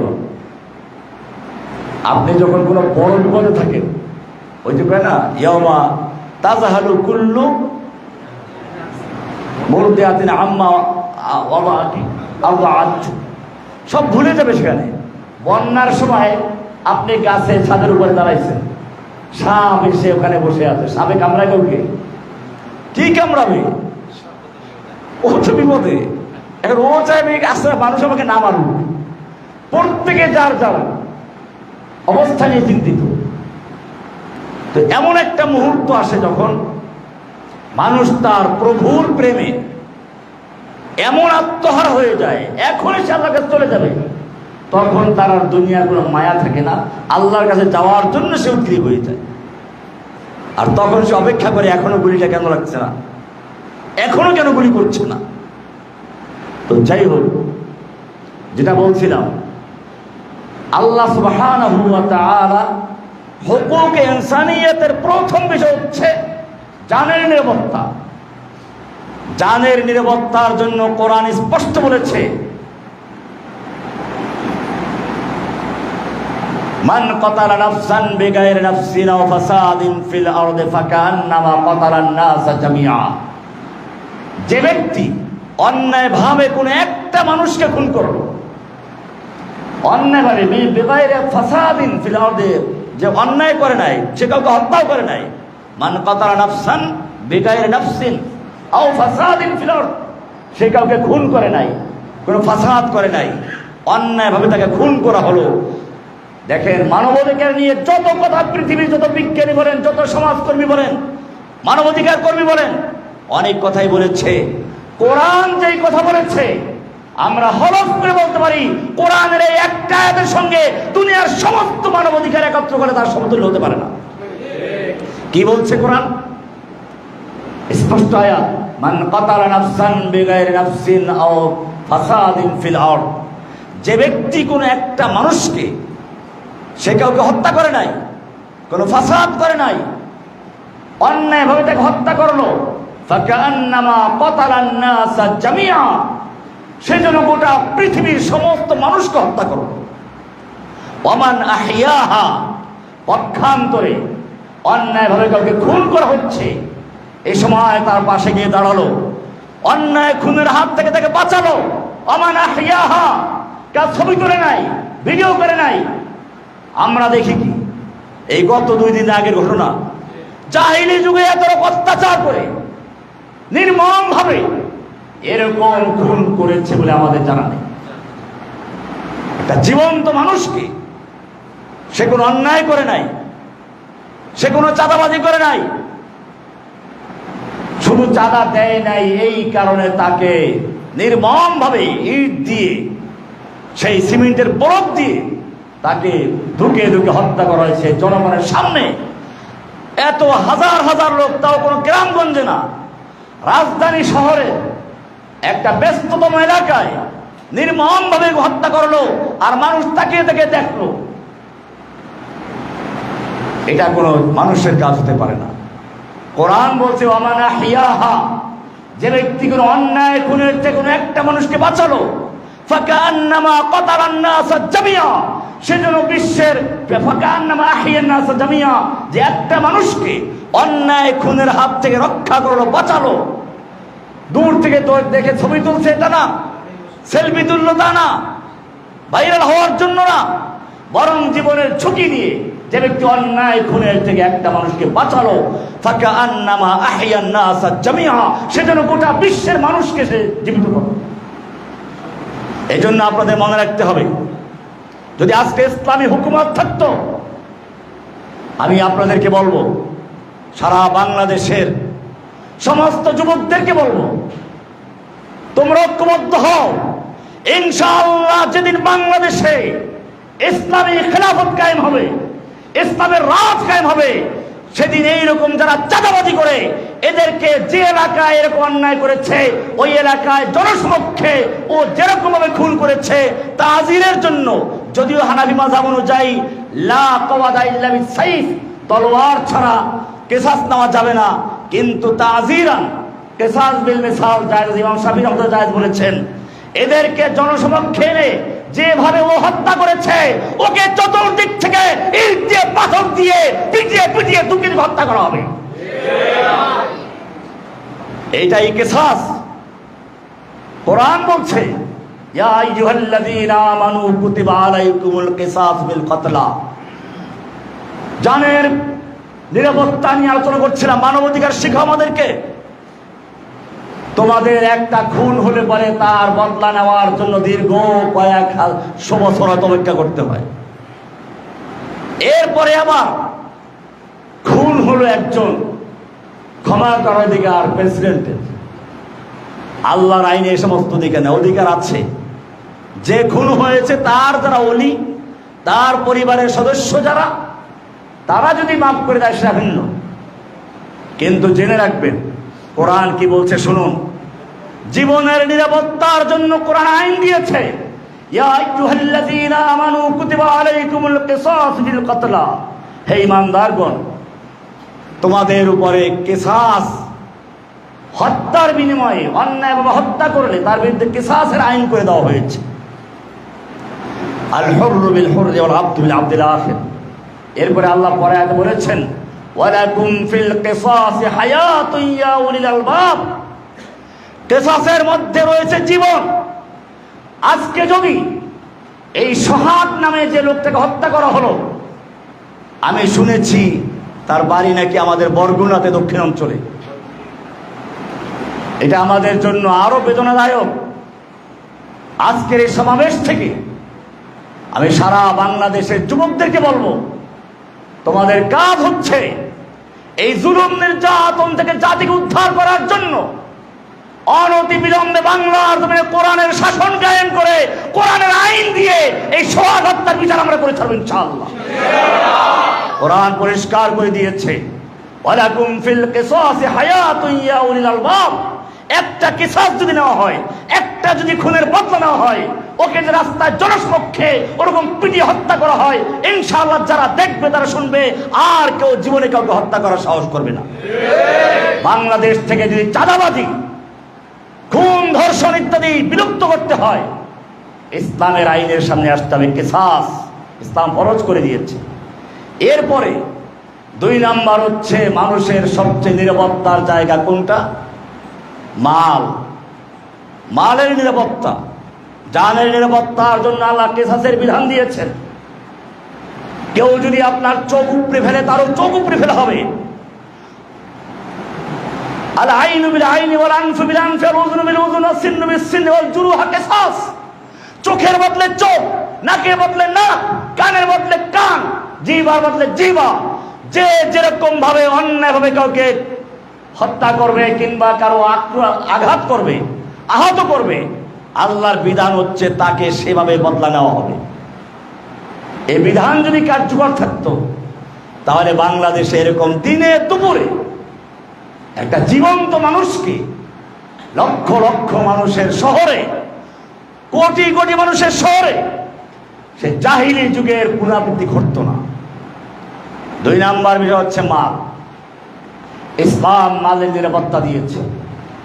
সেজন্য আল্লাহ সুবহানাহু ওয়া তাআলা কোরআনে পরিষ্কার বলে দিয়েছেন, আস-সারিকু ওয়াস-সারিকাতু ফাকতাউ আইদিয়াহুমা জাযাআম বিমা কাসাবা। চোর চাই পুরুষ হোক চাই নারী হোক, চুরি করে ধরা পড়েছে, ওর হাত কেটে দাও। আপনি বলবেন হাত কাটলে বেচারা খাবে কি দিয়ে? আপনার মায়া বেশি না আল্লাহর মায়া বেশি? আল্লাহ মানুষকে সৃষ্টি করেছেন কে? আল্লাহ মানুষকে সম্মানিত করেছেন, মানব অধিকার কোরআন দিয়েছে। কোরআনে স্পষ্ট আয়াত আছে, ওয়ালাকাদ কাররামনা বানি আদম। আমি বনি আদমকে সম্মানিত করেছি। এখানে বলা হয় না এই কাররামনা মুসলিমিন, না, তা বলা হয় নাই, বলা হয়েছে ওয়ালাকাদ কাররামনা বনি আদম। কোরআন আরো সুন্দর করে বলেছে, লাকাদ খালাকনাল ইনসানা ফি আহসানি তাকওয়িম। আমি মানুষকে সুন্দর গঠন দিয়ে তৈরি করেছি। আল্লাহ আরো বলেছেন, ওয়াসাফফারাকুম ফাআহসানা সুওয়ারাকুম। তোমাদের সুন্দর আকৃতি দিয়েছেন। আর মানুষকে সম্মানিত করেছেন কে? আল্লাহ। ইনসানিয়ত। কোরআন শুধু মুসলিমদের কথা বলে নাই, মানুষের কথা বলেছে। কোরআন একমাত্র কিতাব যেখানে বলা আছে, ইয়া আইয়ুহান নাস ইন্না খলাকনাকুম মিন যাকারিন ওয়া উনসা ওয়া জাআলনাকুম শুউবান ওয়া কাবাইলা লিতাআরাফু ইন্না আকরামাকুম ইনদাল্লাহি আতকাকুম। হে মানব, সকল মানুষকে আল্লাহ তাআলা উদ্দেশ্য করে বলছেন, ইন্না খলাকনাকুম মিন যাকারিন ওয়া উনসা। আমি তোমাদের সৃষ্টি করেছি একজন পুরুষ থেকে, একজন নারী থেকে। তার মানে হচ্ছে সৃষ্টিগতভাবে দুনিয়ার সমস্ত মানুষ একজন পুরুষ থেকে, একজন নারী থেকেই জন্ম হয়েছে। সূরা হুজুরাতের 13 নম্বর আয়াত। এটা আগের আয়াতটা ছিল সূরা বনী ইসরাঈল 70 নম্বর আয়াত, ওয়ালাকাদ কাররামনা বানি আদম। এরকম সূরা হুজুরাতের 13 নম্বর আয়াতে আল্লাহ বলছেন, ইন্না খলাকনাকুম মিন যাকারিন ওয়া উনসা। আমি তোমাদের সৃষ্টি করেছি একজন পুরুষ একজন নারী থেকে। ওয়া জাআলনাকুম শুউবান ওয়া কাবাইলা। আমি তোমাদেরকে বিভিন্ন বড় দলে, ছোট দলে, গোত্রে গোত্রে ভাগ করেছি। কেন? লিতাআরাফু, যাতে তোমরা একে অপরকে চিনতে পারো। কিন্তু জেনে রাখবে, এই বংশের কারণে কেউ সৈয়দ, কে চৌধুরী, এই বংশ দিয়ে কারো মর্যাদা আল্লাহর কাছে নির্ণয় হয় না। ইন্না আকরামাকুম ইনদাল্লাহি আতকাকুম। আল্লাহর কাছে মর্যাদা নির্ণয় হয় তাকওয়ার ভিত্তিতে। আল্লাহর কাছে বংশের কারণে কে সাদা কে কালো এই দিয়ে মান নির্ণয় হয় না। কোরআন সুন্দর করে বলেছে, আরো অনেকগুলো আয়াত আছে। আল্লাহ সুবহানাহু ওয়া তাআলা স্বীয় রাসূলকে পাঠালেন এই কথাগুলো শোনাবার জন্য। রাসূলুল্লাহ সাল্লাল্লাহু আলাইহি ওয়াসাল্লাম বিশ্বের সবচেয়ে বড় সম্মেলন, মহাসম্মেলন আরাফাতের ময়দানে দাঁড়িয়ে বললেন, ইয়া আইয়ুহান নাস আলা ইন্না রাব্বাকুম ওয়াহিদুন ওয়া ইন্না আবাকুম ওয়াহিদুন। হে মানব, শুনে রেখো, বিশ্ব মানবতাকে তিনি ঘোষণা করছেন, হে মানব সকল, আলা ইন্না রাব্বাকুম ওয়াহিদুন, জেনে রাখো তোমাদের রব একজন, ওয়া ইন্না আবাকুম ওয়াহিদুন, তোমাদের পিতাও একজন, আলা লা ফাদলা লি আরাবিয়্যিন আলা আজামিয়্যিন, জেনে রাখো আরবের উপরে আজমের কোনো প্রাধান্য নেই, ওয়ালা লি আজামিয়্যিন আলা আরাবিয়্যিন, আজমের উপরে আরবের কোনো প্রাধান্য নেই, ওয়ালা লি আহমার আলা আসওয়াদ ওয়ালা আসওয়াদ আলা আল আহমার ইল্লা বিত তাকওয়া, জেনে রাখো সাদার উপরে কারোর উপরে সাদার কোনো প্রাধান্য নেই, প্রাধান্য হবে শুধুমাত্র তাকওয়ার ভিত্তিতে। এখানে মানুষকে সমান কাতারে দাঁড় করিয়ে দিয়েছে। আজকে যারা আমাদেরকে মানবতার অধিকার শেখাতে আসে, তাদের দেশে এখনো গিয়ে দেখুন কালো মানুষকে সাদারা কত ঘৃণা করে। যে আমেরিকা, যে ইউরোপ, আপনারা মোহাম্মদ আলী কেলের নাম শুনেছেন, বিশ্ববিখ্যাত, বিশ্ব চ্যাম্পিয়ন, হেভিওয়েট মুষ্টিযোদ্ধা, নাম ছিল কেসিয়াস কেলে, আমেরিকার গৌরব। হোটেলে নাস্তা ঘর থেকে খেতে গেলেন, সাদা লোকদের হোটেল, ওনার খাবার পরিবেশন করা হচ্ছে না। চিৎকার মারলেন, কেন দেরি হচ্ছে? ম্যানেজার বলল, বেরোয় যাও, এটা সাদা লোকদের হোটেল, কালো লোকদের খাবার পরিবেশন করা হয় না এখানে, কেন ঢুকেছ? বলল, আমি তো আমেরিকার গৌরব, আমি কেসিয়াস কেলে, আমেরিকার সুনাম বয়েছি সারা বিশ্বে। বলে, তুমি যেই হও বেরিয়ে যাও, কালো লোকদের জন্য এখানে খাবার দেওয়া হয় না, ভাবো এখান থেকে। এক পর্যায়ে মারামারি লেগে গেল। একজন বিশ্ব হেভিওয়েট মুষ্টিযোদ্ধা, বিশ্ব চ্যাম্পিয়ন, তার সাথে মারামারি করে পারাতে সহজ নয়। মারামারিতে জিতে গেছেন, বের হয়ে গেলেন, নিজের বিবেকের কাছে হেরে গেছেন। নদীর পাড়ে গিয়ে তিনি চিন্তা করতে লাগলেন, যেই ধর্ম সাদা কালোর মধ্যে ভেদাভেদ করে, যেই ধর্ম মানুষের মধ্যে পার্থক্য করে, এটা কোনো প্রকৃত সৃষ্টিকর্তা ধর্ম হতে পারে না। নিশ্চয়ই যদি এমন কোন ধর্ম থাকে যেই ধর্ম সাদা কালোর কোনো ভেদাভেদ করে না, যেই ধর্ম আরব আজমের কোনো পার্থক্য করে না, নিশ্চয়ই সেই ধর্ম প্রকৃত সৃষ্টিকর্তা ধর্ম। আমি ইসলাম কবুল করছি, আশহাদু আল্লা ইলাহা ইল্লাল্লাহ, মুহাম্মাদের নাম ধরে তারপরে তিনি বাংলাদেশ পর্যন্ত এসেছিলেন। কাদেরকে মানবতা শিখাও? মানবতার সনদ প্রথম লিখিত হয়েছিল মদিনাতে। আল্লাহর রাসূল মদিনার সনদের মাধ্যমে মানবাধিকারের সনদ রচনা করেছিলেন। ওটা কোনো সংবিধান না, ওটা মানবাধিকারের সনদ ছিল। ওটা ভুল করে মানুষ বলে দেয় পৃথিবীর লিখিত সংবিধান। মুসলিমদের সংবিধান একটা, তার নাম আল কোরআন। আল কোরআন ছাড়া মুসলিমদের দ্বিতীয় কোনো সংবিধান নেই। এখনো সৌদি আরব যে রাষ্ট্র, আমি তার প্রশংসা করছি না, কিন্তু একটা জিনিস, সে দেশে এখনো কোনো সংবিধান নেই। তাদের সংবিধান হচ্ছে কোরআন। নাম কি আসতে হলো সংবিধান আছে, আলেমদেরকে জমাই করে শেখানো, আলেমদেরকে শেখানো জেলে ঢুকিয়েছে। এমনকি মক্কার হারামের ইমাম পর্যন্ত জেলে আছে। আমি তাদের প্রশংসা করছি না, আল্লাহ আমাকে ইবাদত করুন। হাদিসে আছে, ইজা মুদিহাল ফাসিক ইহতাজ্জা লাহু আরশুর রহমান, যখন কোন ফাসিকের প্রশংসা করা হয়, আল্লাহর আরশ তখন ভয়ে কেঁপে ওঠে। যে সমস্ত ওলামায়ে কেরাম পিছনে ভুল করেছেন, ইতিহাসের স্বৈরাচারী লেডি ফিরাউনকে কেউ কওমি জননী, কেউ জান্নাতি, কেউ রাবিয়া বসরি, যে যত পেরেছে প্রশংসা করেছে। আমরা দেখেছি জেলখানায় থাকলেও পুলিশরা আমাদেরকে নির্যাতন করেছে, ঠিক আছে, কিন্তু বলেছে যে আপনারা হকের উপর আছেন, সত্যের উপর আছেন। আজকে দেখেন এই মৌলভী সাহেব কাফিল উদ্দিন বেদাতি, সে জান্নাতের টিকিট দিয়ে দিয়েছে। আরেকজনের কওমি জননী খেতাব দিয়েছে। আমাকে এক কারারক্ষী বলো, তাড়াতাড়ি টিভিতে দেখেন, এই বক্তব্য চলতেছে, আমি তখন জেলে। ওরাও জানে সরকারের চাকরি করে যারা, তারাও বলে দালাল। দুনিয়াতে অপমান হয়েছে। ওরা ফাআনা লাকা যিকরা, তুমি যে সত্যিকার অর্থে সম্মান চাও, মর্যাদা চাও। আমি শুরুতেই বলেছিলাম মর্যাদা দেওয়ার মালিক কে? আল্লাহ কোরআন বলছে আয়াবতাগুনা ইনদাহুমুল ইজ্জাত, ওরা কে শাসকদের দরবারে ঘুর করে ওদের প্রশংসা করে, ওদেরকে বিভিন্ন টাইটেল দিয়ে ওদের কাছে ইজ্জত শক্তি অর্জন করতে চায়, পাওয়ার অর্জন করতে চায়, সম্মান অর্জন করতে চায়। ফাইনাল ইজ্জাত লিল্লাহি জামিআ, জেনে রাখো সম্পূর্ণভাবে ইজ্জতের মালিক একমাত্র একজন, তিনি আল্লাহ। আল্লাহ নামই আজিজ, তানজিল আল আজিজুর রহিম। আজিজ মহাপরাক্রমশালী, মহা ক্ষমতার অধিকারী একমাত্র একজন, তিনি কে? সেজন্য মনে রাখতে হবে, ইসলাম পরিষ্কার করে দিল।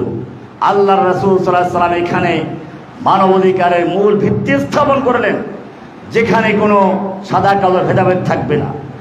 এইভাবে ইসলাম মালের নিরাপত্তার জন্য বললেন আস-সারিকু ওয়াস-সারিকাতু ফাকতাউ আইদিয়াহুমা, চোর চাই পুরুষ হোক চাই নারী হোক, হাত কেটে দাও। আইনটা কার? আগের যুগের লোকেরা, যদি ধনী লোকেরা, সম্ভ্রান্ত পরিবারের লোকেরা চুরি করতো, হাত কাটতো না, কিন্তু যদি গরিবরা চুরি করতো হাত কাটা হতো। কোরআন বলছে, আল্লাহ তাআলা বলছেন, ইসলাম এখানেও ন্যায় বিচার করেছেন। কোরআন বলছে যে আল্লাহ রাসূল বলেছেন, আল্লাহু লাউ আন্না ফাতিমাতা বিনতে মুহাম্মদ সারাকাত, আল্লাহর কসম যদি মুহাম্মাদের মেয়ে ফাতেমাও চুরি করত, লাকাতাতু ইয়াদাহা, আমি আল্লাহর বিধান বাস্তবায়ন করতে গিয়ে আমি তার হাত পর্যন্ত কেটে ফেলতাম। তাহলে মালের নিরাপত্তার জন্য ইসলাম বিধান দিয়েছেন কে? আপনি আল্লাহর চেয়ে বেশি দয়ালু নন। আল্লাহ ভালো করেই জানেন, যদি একটা চোরের বিচার করা হতো, একটা চোরের বিচার করা হতো জনসমক্ষে, হাত কেটে দেওয়া হতো, তাহলে লক্ষ লক্ষ মানুষের মালের নিরাপত্তা থাকতো। এবং চোরেরা আজকে আমাদের হাত কেটে নেয়, ভালো মানুষ চিন্তায় করে হাত কেটে ফেলে, মানুষকে খুন করে, এই লক্ষ লক্ষ মানুষের হাতগুলো রক্ষা পেত একটা চোরের হাত কাটলে বলে। কিন্তু আপনি দয়া করে আল্লাহর চেয়ে বেশি ভালো জানেন। এই জন্য যদি ইসলামের আইন বাস্তবায়ন হতো, আল্লাহ বলেছেন ওয়ালা তাখুয বিহিমা রাফাতুন ফি দীনিল্লাহ, আল্লাহর দ্বীন বাস্তবায়ন করতে গিয়ে কোনো মায়া সঞ্চয় হতে পারবে না। তৃতীয় নম্বর হচ্ছে বংশের নিরাপত্তা। বংশ, এটা একটা গুরুত্বপূর্ণ অধ্যায়। আল্লাহ রাব্বুল আলামিন কোরআনে বংশ মর্যাদাকে অনেক গুরুত্ব দিয়েছেন, স্বামী স্ত্রীর সম্পর্ককে অনেক গুরুত্ব দিয়েছেন। আল্লাহ সুবহানাহু ওয়া তাআলা যে স্বামী স্ত্রীর সম্পর্ক কোরআনে কোন জায়গায় বলেছেন হুন্না লিবাসুল লাকুম ওয়া আনতুম লিবাসুল লাহুন্না, এরকম ভাবে অনেক আয়াত আল্লাহ নাজিল করেছেন। স্বামী স্ত্রীর সম্পর্ককে অনেক সুন্দর সুন্দর আয়াত দিয়ে উল্লেখ করেছেন। উদ্দেশ্য তৈরি করা হয়েছিল, দেহ আমার, সিদ্ধান্ত আমার। হাত আছে, মারামারি করবে তারা কার বিরুদ্ধে? পারিবারিক বন্ধনকে ভেঙে দেওয়ার জন্য একটা গভীর চক্রান্ত চলছে বাংলাদেশে। আজকে পশ্চিমা দেশগুলোতে দেখা যায় তাদের পারিবারিক অবস্থা কি, স্বামী এক ক্লাবে, স্ত্রী আর এক ক্লাবে, সন্তানের কোনো খবর নেই, কার সন্তান কার কাছে আছে জানা নেই। ইসলাম এখানেও মানুষের বংশের নিরাপত্তা দেওয়ার জন্য আইন করে দিয়েছে, জেনা ব্যভিচারকে হারাম করেছে। কোরআন বলছে লা তাকরাবুজ জিনা যানিয়াতু ওয়াজ-যানি ফাজলিদু কুল্লা ওয়াহিদিন মিনহুম মিয়াতা জালদা, ব্যভিচারিণী আর ব্যভিচারী অবিবাহিত হলে পরে তাদের শাস্তি হচ্ছে 100 দররা মারো। আর যদি বিবাহিত হয় তাদেরকে জনসমক্ষে আনো, হাঁটু পর্যন্ত কারো, চতুর্দিক থেকে পাথর ছুঁড়ে রক্ত মাংস হাড্ডিগুলো বাতাসে উড়িয়ে দাও। এই আইন যদি বাস্তবায়ন থাকতো, তাহলে এইটা যারা দেখবে আর যারা শুনবে, কেউ কারো স্ত্রীর সঙ্গে পরকীয়ায় লিপ্ত হওয়ার সাহস করতো? আজকে এটা নাই বলে আমরা দেখি স্বামী বিদেশ আছে, টাকা পাঠায়, আর স্ত্রী এখানে বসে সেই টাকা পয়সা খরচ করে পরকীয়ায় লিপ্ত হয়। স্বামী যখন আসে তখন স্বামীকে জবাই করে দেয়, বিষ পিষে হত্যা করে। দৈনন্দিন আমরা সেই ঘটনা দেখতে পাচ্ছি।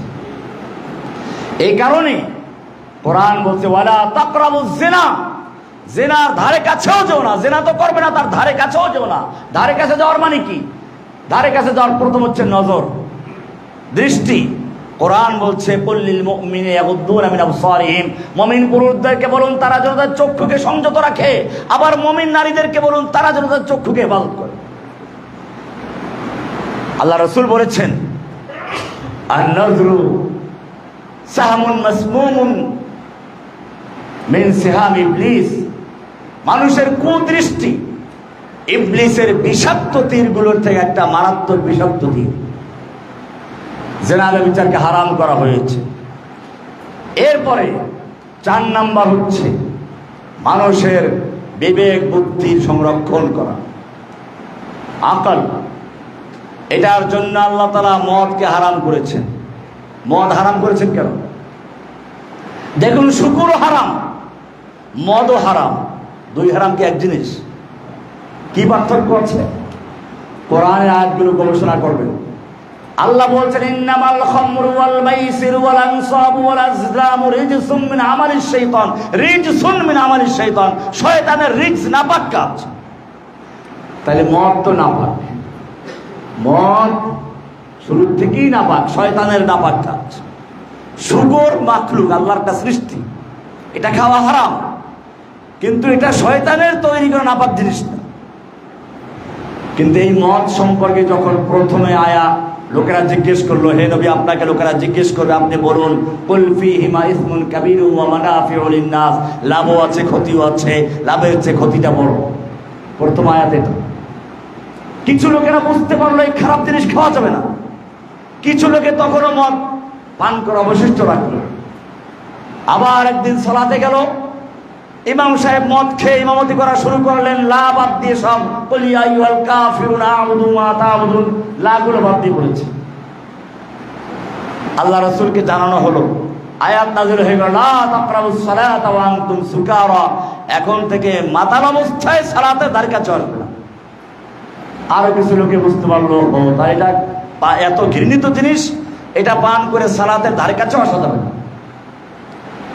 এক সময় যখন মানুষের মধ্যে সেই মেজাজ তৈরি হয়ে গেল, বিশেষ করে সাহাবায়ে কেরামদের মধ্যে এক পর্যায়ে মারামারি লেগে গেল। একজন আনসারী ডাক দিল, ও আনসারা, ওয়া মুহাজিরা, যুদ্ধ লেগে গেল। তখন ওমর রাদিয়াল্লাহু তাআলা আনহু বললেন, ইয়া রাসূলুল্লাহ, আল্লাহর কাছে দোয়া করুন মদ সম্পর্কে যেন স্পষ্ট আয়াত নাযিল হয়ে যায়। তখন এই আয়াত নাযিল হয়ে যায়, সূরা মায়দার 90-91 নম্বর আয়াত, ইন্নামাল খামরু ওয়াল মাইসিরু ওয়াল আনসাবু ওয়াল আজলামু রিজসুম মিন আমালিশ শাইতানি ফাজতানিবু, নিশ্চয় মদ, জুয়া, মূর্তি, লটারি এগুলো শয়তানের কাজ। রিজসুম মিন আমালিশ শাইতান, শয়তানের কাজ। প্রশ্ন হচ্ছে, এই মদ প্রথম দিন শয়তানের কাজ ছিল না? তাহলে আজকে কেন বলা হলো? আগের দিন কেন এরকম কঠোর বলা হলো না? এটা আপনার আমার জন্য একটা কৌশল। আমাকে আপনাকে বুঝতে হবে, প্রথম দিনও মদ রিজসুম মিন আমালিশ শাইতান ছিল, দ্বিতীয় দিনও রিজসুম মিন আমালিশ শাইতান ছিল, তৃতীয় দিনও মদ রিজসুম মিন আমালিশ শাইতানই ছিল। কিন্তু প্রথম 2 বারে এটা বলা হয় নাই। কেন বলা হয় নাই? মানুষকে আস্তে আস্তে শরীয়তের মেজাজ বোঝার জন্য তৈরি করা। আপনি দায়ী, আপনাকে শিক্ষা দেওয়া হচ্ছে। যাই হোক, বলছিলাম মদ হারাম করা হয়েছে কেন? কোরআন পরিষ্কার করে দিয়েছে, ইন্নামা ইউরিদুশ শাইতানু আন ইউকিআ বাইনাকুমুল আদাওয়াতা ওয়াল বাগদা ফিল খামরি ওয়াল মাইসির, নিশ্চয়ই শয়তান মদ এবং জুয়ার মাধ্যমে তোমাদের মধ্যে ঘৃণা এবং শত্রুতা সৃষ্টি করতে চায়। বোঝা গেল মদ জুয়ার সবচেয়ে বড় ক্ষতি কি? ইসলামতে উখুওয়াত, ভ্রাতৃত্ববোধ তৈরি করা। আর শয়তান মদের মাধ্যমে কি করে দেয়? শত্রুতা তৈরি করে দেয়, ঘৃণা তৈরি করে দেয়। এরপরে কি বলছে?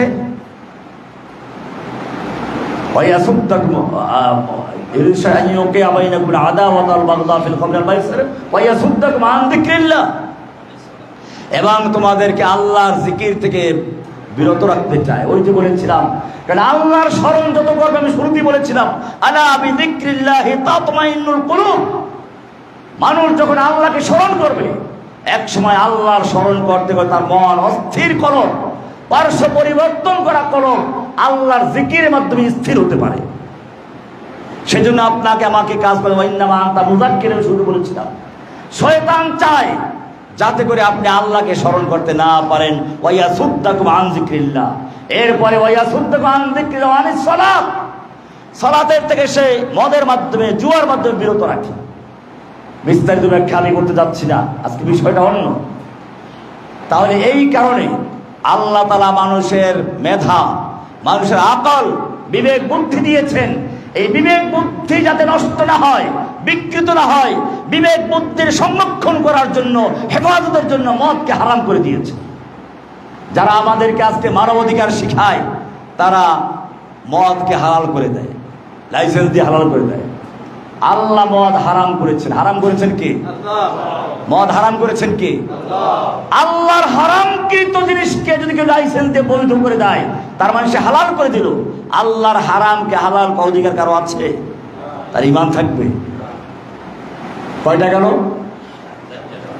জানের নিরাপত্তা, মালের নিরাপত্তা, বংশের নিরাপত্তা, আর কি? আকলের নিরাপত্তা, বিবেক বুদ্ধি নিরাপত্তা, আর একটা হেফজুদ্দিন, দ্বীনের হেফাজত করা। এটা গুরুত্বপূর্ণ অধ্যায়। আপনারা সেই দ্বীনের মুহাফেজ। আল্লাহ তাআলা আমাদেরকে একটা দ্বীন দিয়েছেন, তার নাম কি? কোরআন পরিষ্কার বলেছে, ইন্নাদ-দীনা ইনদাল্লাহিল ইসলাম।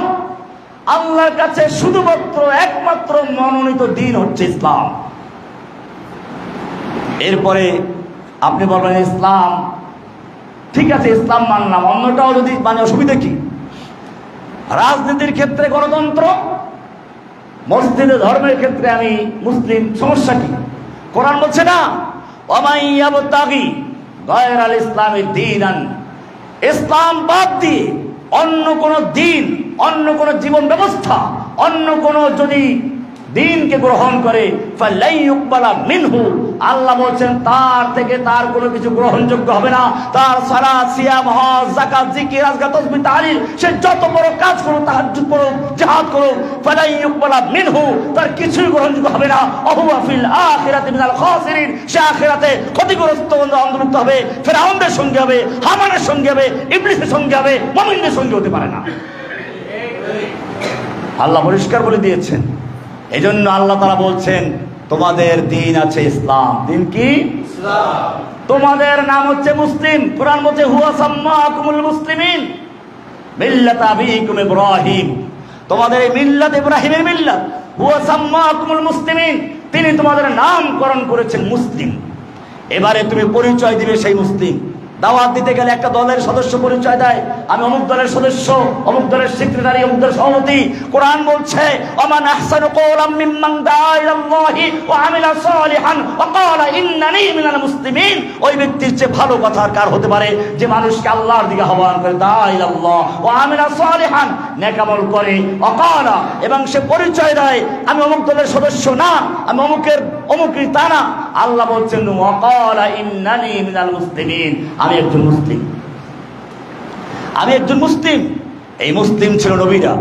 কোরআন পরিষ্কার বলছে, ইহুদিরা বলল কুনু হুদান ওয়া নাসারা তাহতাদু, ইহুদি নাসারা হয়ে যায়, হেদায়েত পাবে।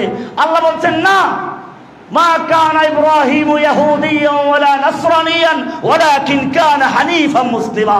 ইব্রাহিম ইহুদিও ছিলেন না, নাসারা ছিলেন না, ওয়ালাকিন কানা হানিফান মুসলিমা, তিনি হানিফ মুসলিম ছিলেন, পিওর মুসলিম ছিলেন। মাইলান আন জামিল বুতলানিল হককে হানিফ বলা হয়, সমস্ত বাতিলকে প্রত্যাখ্যান করে, বর্জন করে শুধু একজনকে গ্রহণ করে, আল্লাহকে। তার নাম কি? তার নাম হানিফ। ইব্রাহিম হানিফ মুসলিম ছিলেন। তিনি শুধু মুসলিম ছিলেন তা না, ওয়াসাবিহা ইব্রাহিম মানিহি ওয়া ইয়াকুব ইয়া বানিয়া ইন্নাল্লাহা আস্তাফা লাকুমুদ-দীনা ফালা তামুতুন্না ইল্লা ওয়া আনতুম মুসলিমুন। এরপরে আল্লাহ বলছেন ইয়া আইয়ুহাল্লাযীনা আমানু, হে লোকগুলো যারা ঈমানের দাবি করছো, ইত্তাকুল্লাহ, আল্লাহকে ভয় করো। ঈমানের দাবি করে আবার তুমি গণতন্ত্র, সমাজতন্ত্র, রাজতন্ত্র, বিভিন্ন তন্ত্র মন্ত্র নিয়ে আসছো না। ইত্তাকুল্লাহ ওয়া লা তামুতুন্না ইল্লা ওয়া আনতুম মুসলিমুন।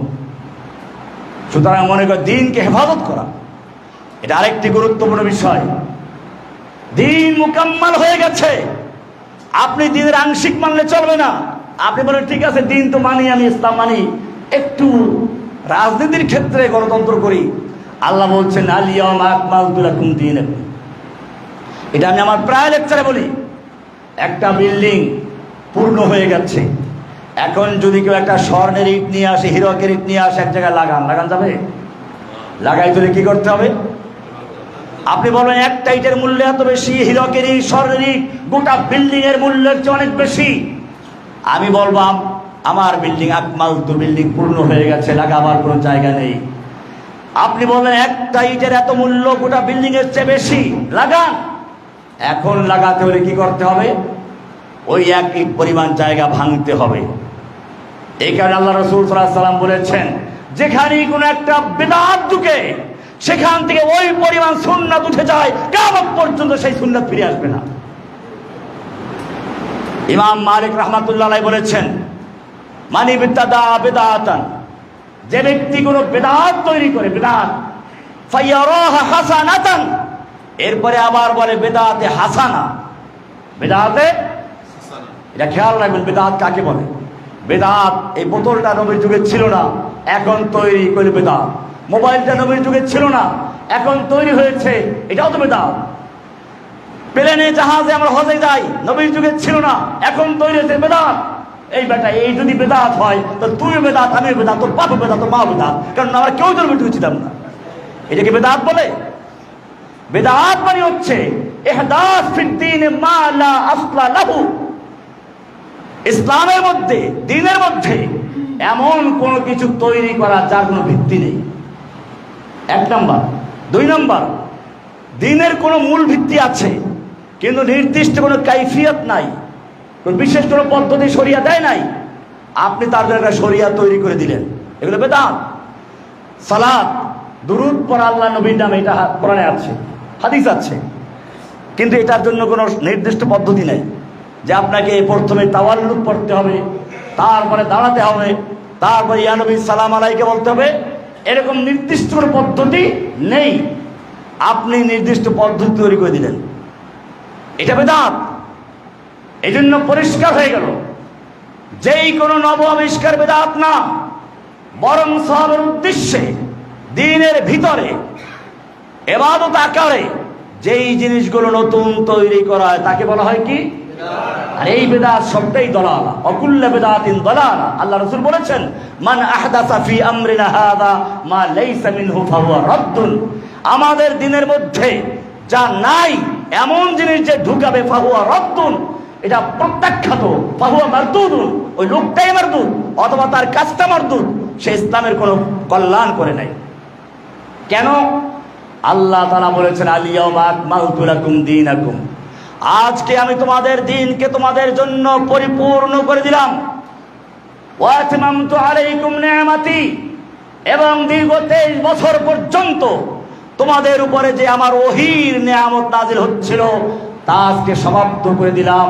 ওয়ারাদিতু লাকুমুল ইসলাম দীনা, এবং কিয়ামত পর্যন্তের জন্য দ্বীন হিসাবে, তোমাদের জীবন বিধান হিসাবে, জীবন ব্যবস্থা হিসাবে আমি ইসলামকে মনোনীত করেছি। তাহলে আপনি মুসলিম হলে পরে আবার কেন অন্যদিকে যাওয়া? ইমাম মালিক রাহমাতুল্লাহ আলাইহি বলছেন, মানি বিদআতা বিদআতান, যে ব্যক্তি কোনো বিদআত তৈরি করলো, ফায়ারাহা হাসানাতান, এরপরে আবার সে এটাকে বিদআতে হাসানা নাম দিল, ফাকাদ জাআমা আন্না মুহাম্মাদান সাল্লাল্লাহু আলাইহি ওয়াসাল্লাম ক্বালা ফির রিসালা, সে যেন নিজের অজান্তি দাবি করলো যে মুহাম্মদ সাল্লাল্লাহু আলাইহি ওয়াসাল্লাম রিসালাতের দায়িত্ব পালন করতে খেয়ানত করেছেন। কেন? লিআন্না আল্লাহ আযজা ওয়া জাল্লা ইয়াকুলু আল ইয়াউমা আকমালতু লাকুম দীনাকুম, আল্লাহ বলছেন তোমাদের জন্য তোমাদের দ্বীনকে পূর্ণ করে দিলাম। তুমি বলছো পূর্ণ হয় নাই, আমার কিছু ঢুকাতে হবে। তাহলে পূর্ণ তো আল্লাহ করে দিয়েছেন, তুমি পাও নাই, খেয়ানত করেছেন কে? তুমি নবীকে খেয়ানতকারী বলছো?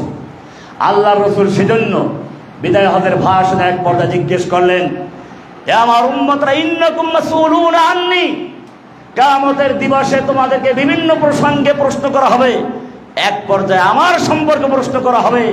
আমাকে আল্লাহ তাআলা নির্দেশ দিয়েছিলেন, ইয়া আইয়ুহার রাসূল বাল্লিগ মা উনজিলা ইলাইকা মির রাব্বিক, হে রাসূল আপনার রবের পক্ষ থেকে আপনার প্রতি যা নাজিল করা হয়েছে সবটা পৌঁছিয়ে দিন। আলা হাল বাল্লাগতু, বলো আমি কি পৌঁছিয়েছি না কিছু খেয়ানত করেছি, গোপন করেছি? 90,000 কালাম 30,000 জাহির করেছি, বাকি 60,000 বাতিল করেছি, এইসব কিছু? বলছে না না, নাআম কাদ বাল্লাগতার রিসালা ওয়া আদাইতাল আমানা ওয়া নাসাতাল উম্মাহ, হে নবী আমরা সাক্ষ্য দিচ্ছি আপনি আল্লাহর দেওয়া রিসালাতের দায়িত্ব পূর্ণভাবে পৌঁছে দিয়েছেন। ওয়াদাইতাল আমানা, আল্লাহর আমানত কোরআনের ওহী আপনি আমানত বান্দার কাছে পৌঁছে দিয়েছেন, আল্লাহর আমানতে খেয়ানত করেন নাই।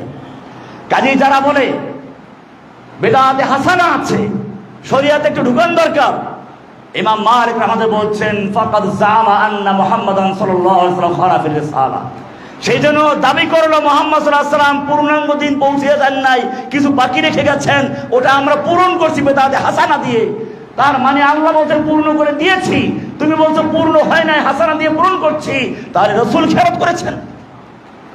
এই জন্য তিনি শেষে গিয়ে বলেছেন ফামাযা লাম ইয়াকুন ইয়াউমাইদিন দীনান, আল্লাহর নবীর মাধ্যমে ইসলামের ইমারত, ইসলামের বিল্ডিং যেদিন পূর্ণ করেছিলেন, সেই দিন যেই জিনিস ইসলামে প্রবেশ করে নাই, ইসলামের অংশ হতে পারে নাই, কিয়ামত পর্যন্ত ফালাইসা আল ইয়াউমা দীনান, সেটা দ্বীনের অংশ হতে পারবে না। দ্বীন হেফাজত করা ওলামায়ে কেরামদের দায়িত্ব। যুগে যুগে যখনই কোনো একটা মতবাদ আসে, সাইলাব আসে, তখন একদল আলেমরা ওটাকে ইসলামাইজেশন করার জন্য পাগল হয়ে যায়। যখন আসতো সমাজতন্ত্র, একদল আলেম রাশিয়ার সেই যেখান থেকে বুখারী লেখা হলো, হাদিসের কিতাব যেখান থেকে, সেখানের একদল আলেম তৈরি হয়ে গেল কিভাবে ইসলামকে সমাজতন্ত্রের সাথে মিলানো যায়, নতুনত ইসলাম শেষ হয়ে যাবে, এখন সমাজতন্ত্রের সাইলাব। কিতাব লিখে ফেললো আল ইশতিরাকিয়াত বিল ইসলাম, ইসলামের সমাজতন্ত্র।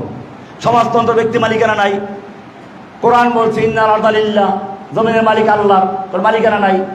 আল্লাহর রাসূল সাল্লাল্লাহু আলাইহি সাল্লাম মৃত্যুর পরে আগে বলে গেছেন আমাদের কোনো ওয়ারিশ নাই। এরকম ভাবে আবু বকর রাদিয়াল্লাহু তাআলা আনহু বেতন থেকে ফেরত দিলেন, আবু যার গিফারি মাল জমা করা হারাম বলতেন। এসব দলিল দিয়ে প্রায় 500 কিতাবের দলিল দিয়ে একটা কিতাব লিখে ফেলেছে সমাজতন্ত্র ইসলাম। এরপরে যখন সমাজতন্ত্রের বিদায় হলো, তখন ওই লোকগুলি বলল যে না, এর সাথে ইসলামের কোনো সম্পর্কই নাই, আসলো গণতন্ত্র। এখন গণতন্ত্রকে আমরা ইসলামাইজেশন করার জন্য নানানভাবে উঠে পড়ে লেগেছি। এখন যদি ইসলামের সাথে গণতন্ত্র মিলানো না যায়, তাহলে আর কি করা যাবে? ইসলাম ধ্বংস হয়ে যাবে। এটা মনে রাখতে হবে। ইসলামে শুরা আছে, অতএব গণতন্ত্রতে শুরেরই একটা অ্যাসেম্বলি আছে, সংসদ আছে। ছাগলেরও পাওয়া আছে 4টা, গরুরও পাওয়া আছে 4টা। ছাগল আর গরু একটা হবে নাকি? ভালো করে মনে রাখুন, আর ডেমোক্রাতিয়াত দ্বীনুন, গণতন্ত্র হচ্ছে একটা স্বতন্ত্র দিন, স্বতন্ত্র ধর্ম। ইসলাম যেমন একটা ধর্ম, একটা দিন, একটা জীবন ব্যবস্থা, গণতন্ত্র একটা জীবন ব্যবস্থা। ইসলামের যেমন একটা মূল কালেমা আছে লা ইলাহা ইল্লাল্লাহ, সমস্ত ক্ষমতার মালিক আল্লাহ, জনগণ কোনো ক্ষমতার মালিক না।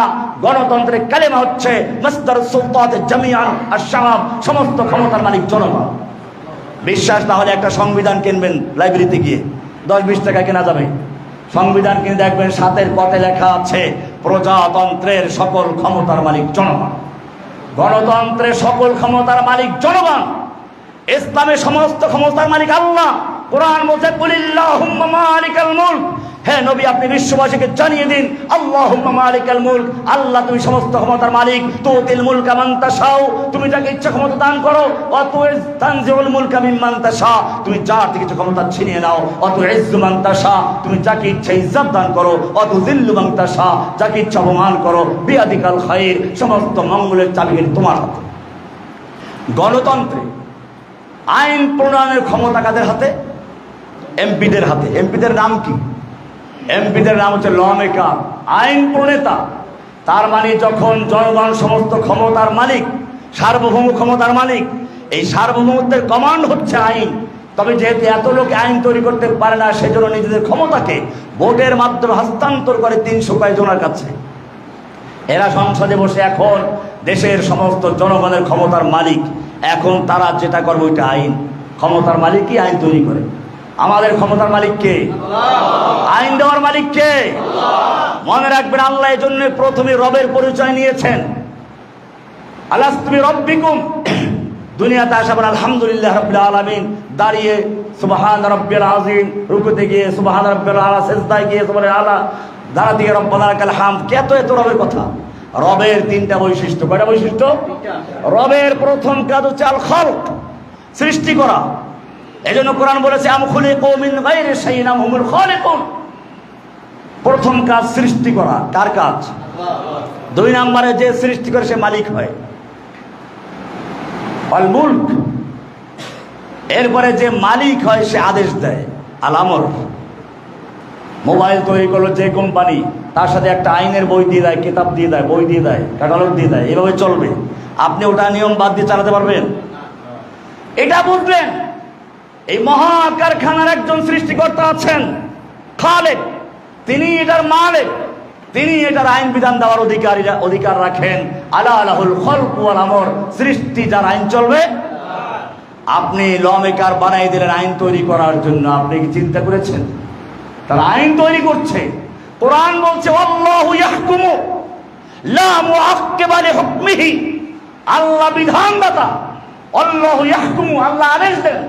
লা মুআক্কিবা লিহুকমিহি, আল্লাহর হুকুমকে, আল্লাহর আইনকে কেউ পরিবর্তন করে মুআক্কিব পিছনে ফেলে দিবে আর তাদের আগে আনবে, এটা হতে পারে না, অধিকার নাই কারো।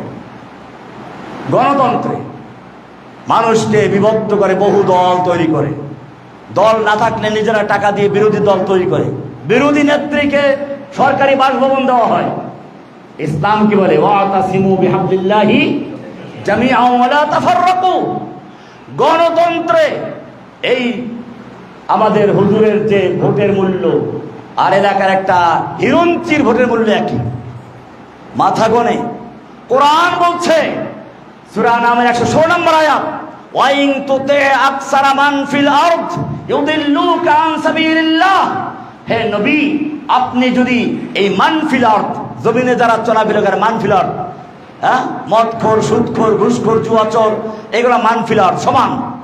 এই সংখ্যাগরিষ্ঠ লোকের মতের অনুসরণ করেন, ইউদিল্লুকা আন সাবিলিল্লাহ, তারা আপনাকে আল্লাহর রাস্তা থেকে গোমরাহ করে ফেলবে, পথভ্রষ্ট করে ফেলবে। কে বলেছেন? ইউদিল্লুকা। আপনি সালাতে দাঁড়িয়ে বলছেন গায়রিল মাগদুবি আলাইহিম ওয়ালাদ-দাল্লিন, দাল্লিনদের মধ্যে চালাইও না।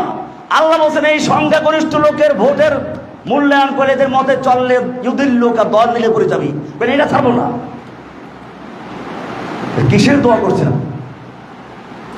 গণতন্ত্রের ধর্ম হচ্ছে সেকুলার, ধর্মনিরপেক্ষতা।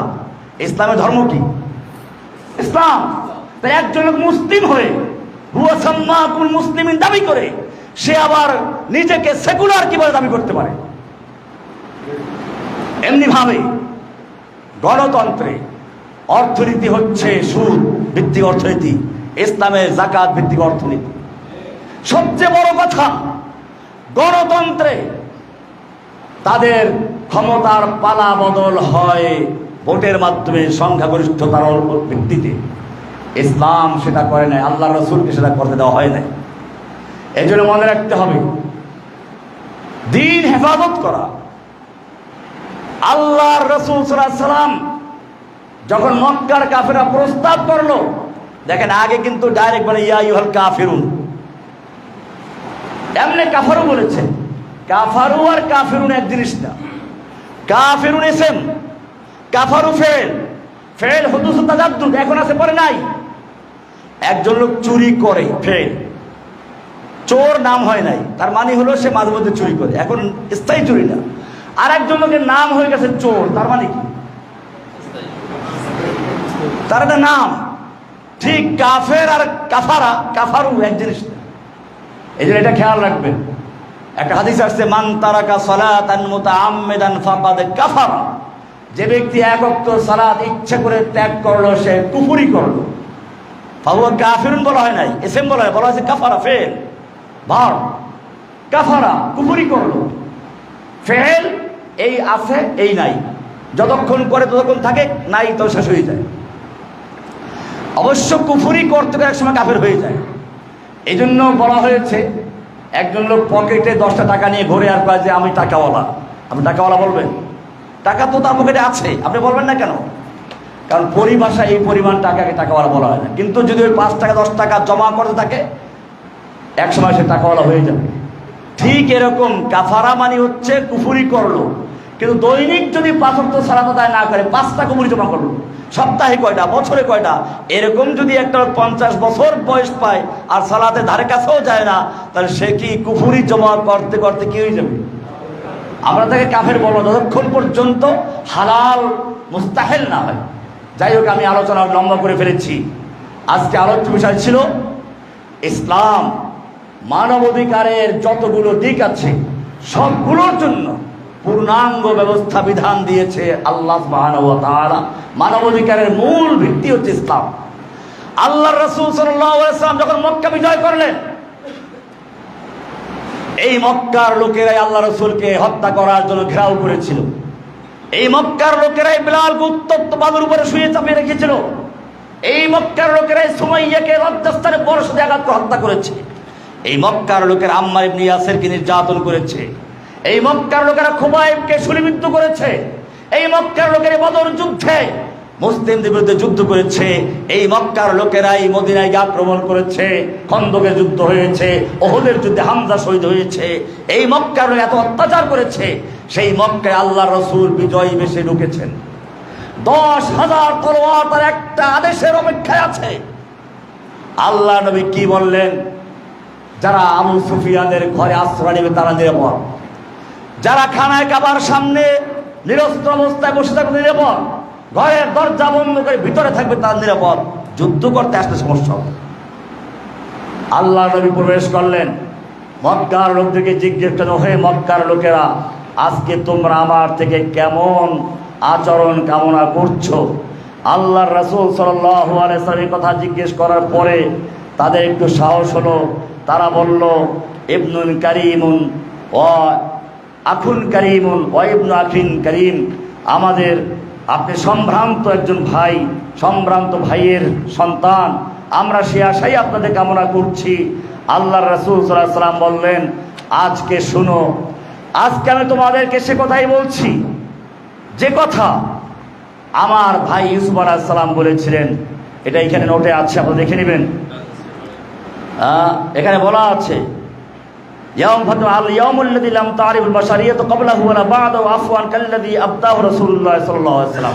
আল্লাহর নবী সেদিন যে ক্ষমার মানবতার নিদর্শন রেখেছেন, পৃথিবীর ইতিহাসে এরকম নিদর্শন কোথাও পাওয়া যাবে না। তিনি সেদিন বললেন, এই মক্কার লোকেরা কি আশা করছো আজকে? তারা বলল, একজন উত্তম ভ্রাতা, উত্তম ভাতিজার থেকে যা আশা করা যায় তাই করছি।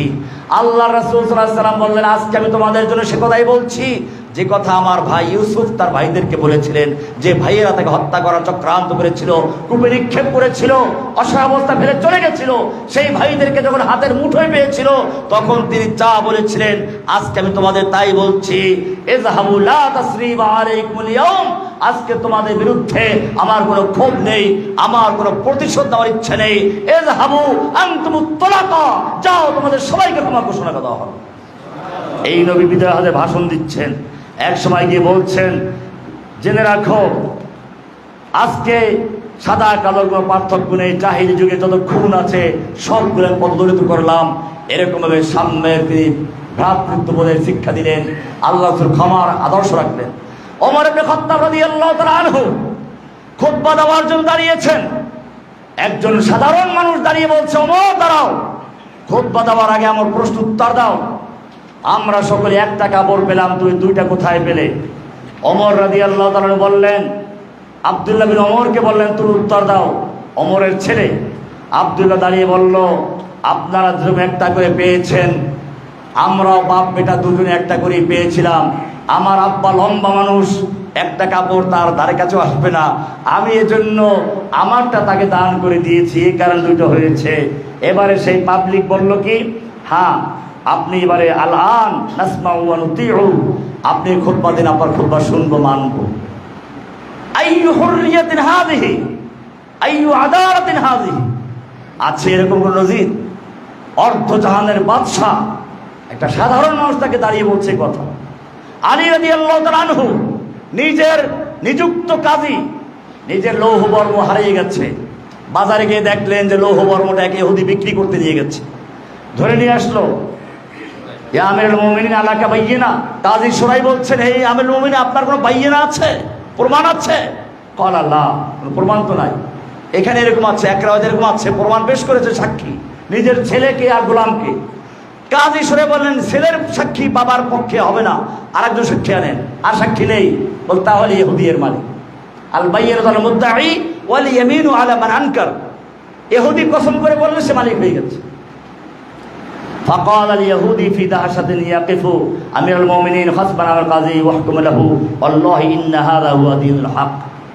ইহুদি বুঝতে পারলো একজন আমিরুল মুমিনিন তারই অধীনস্থ কাজীর দরবারে এসে হাজির, আর সেই কাজী আবার তার বিরুদ্ধে ফয়সালা দেয় একজন ইহুদির পক্ষে, নিশ্চয়ই এটা একটা ইন্না হাযা লাহুয়া দীনুল হক, এটাই সত্য ধর্ম।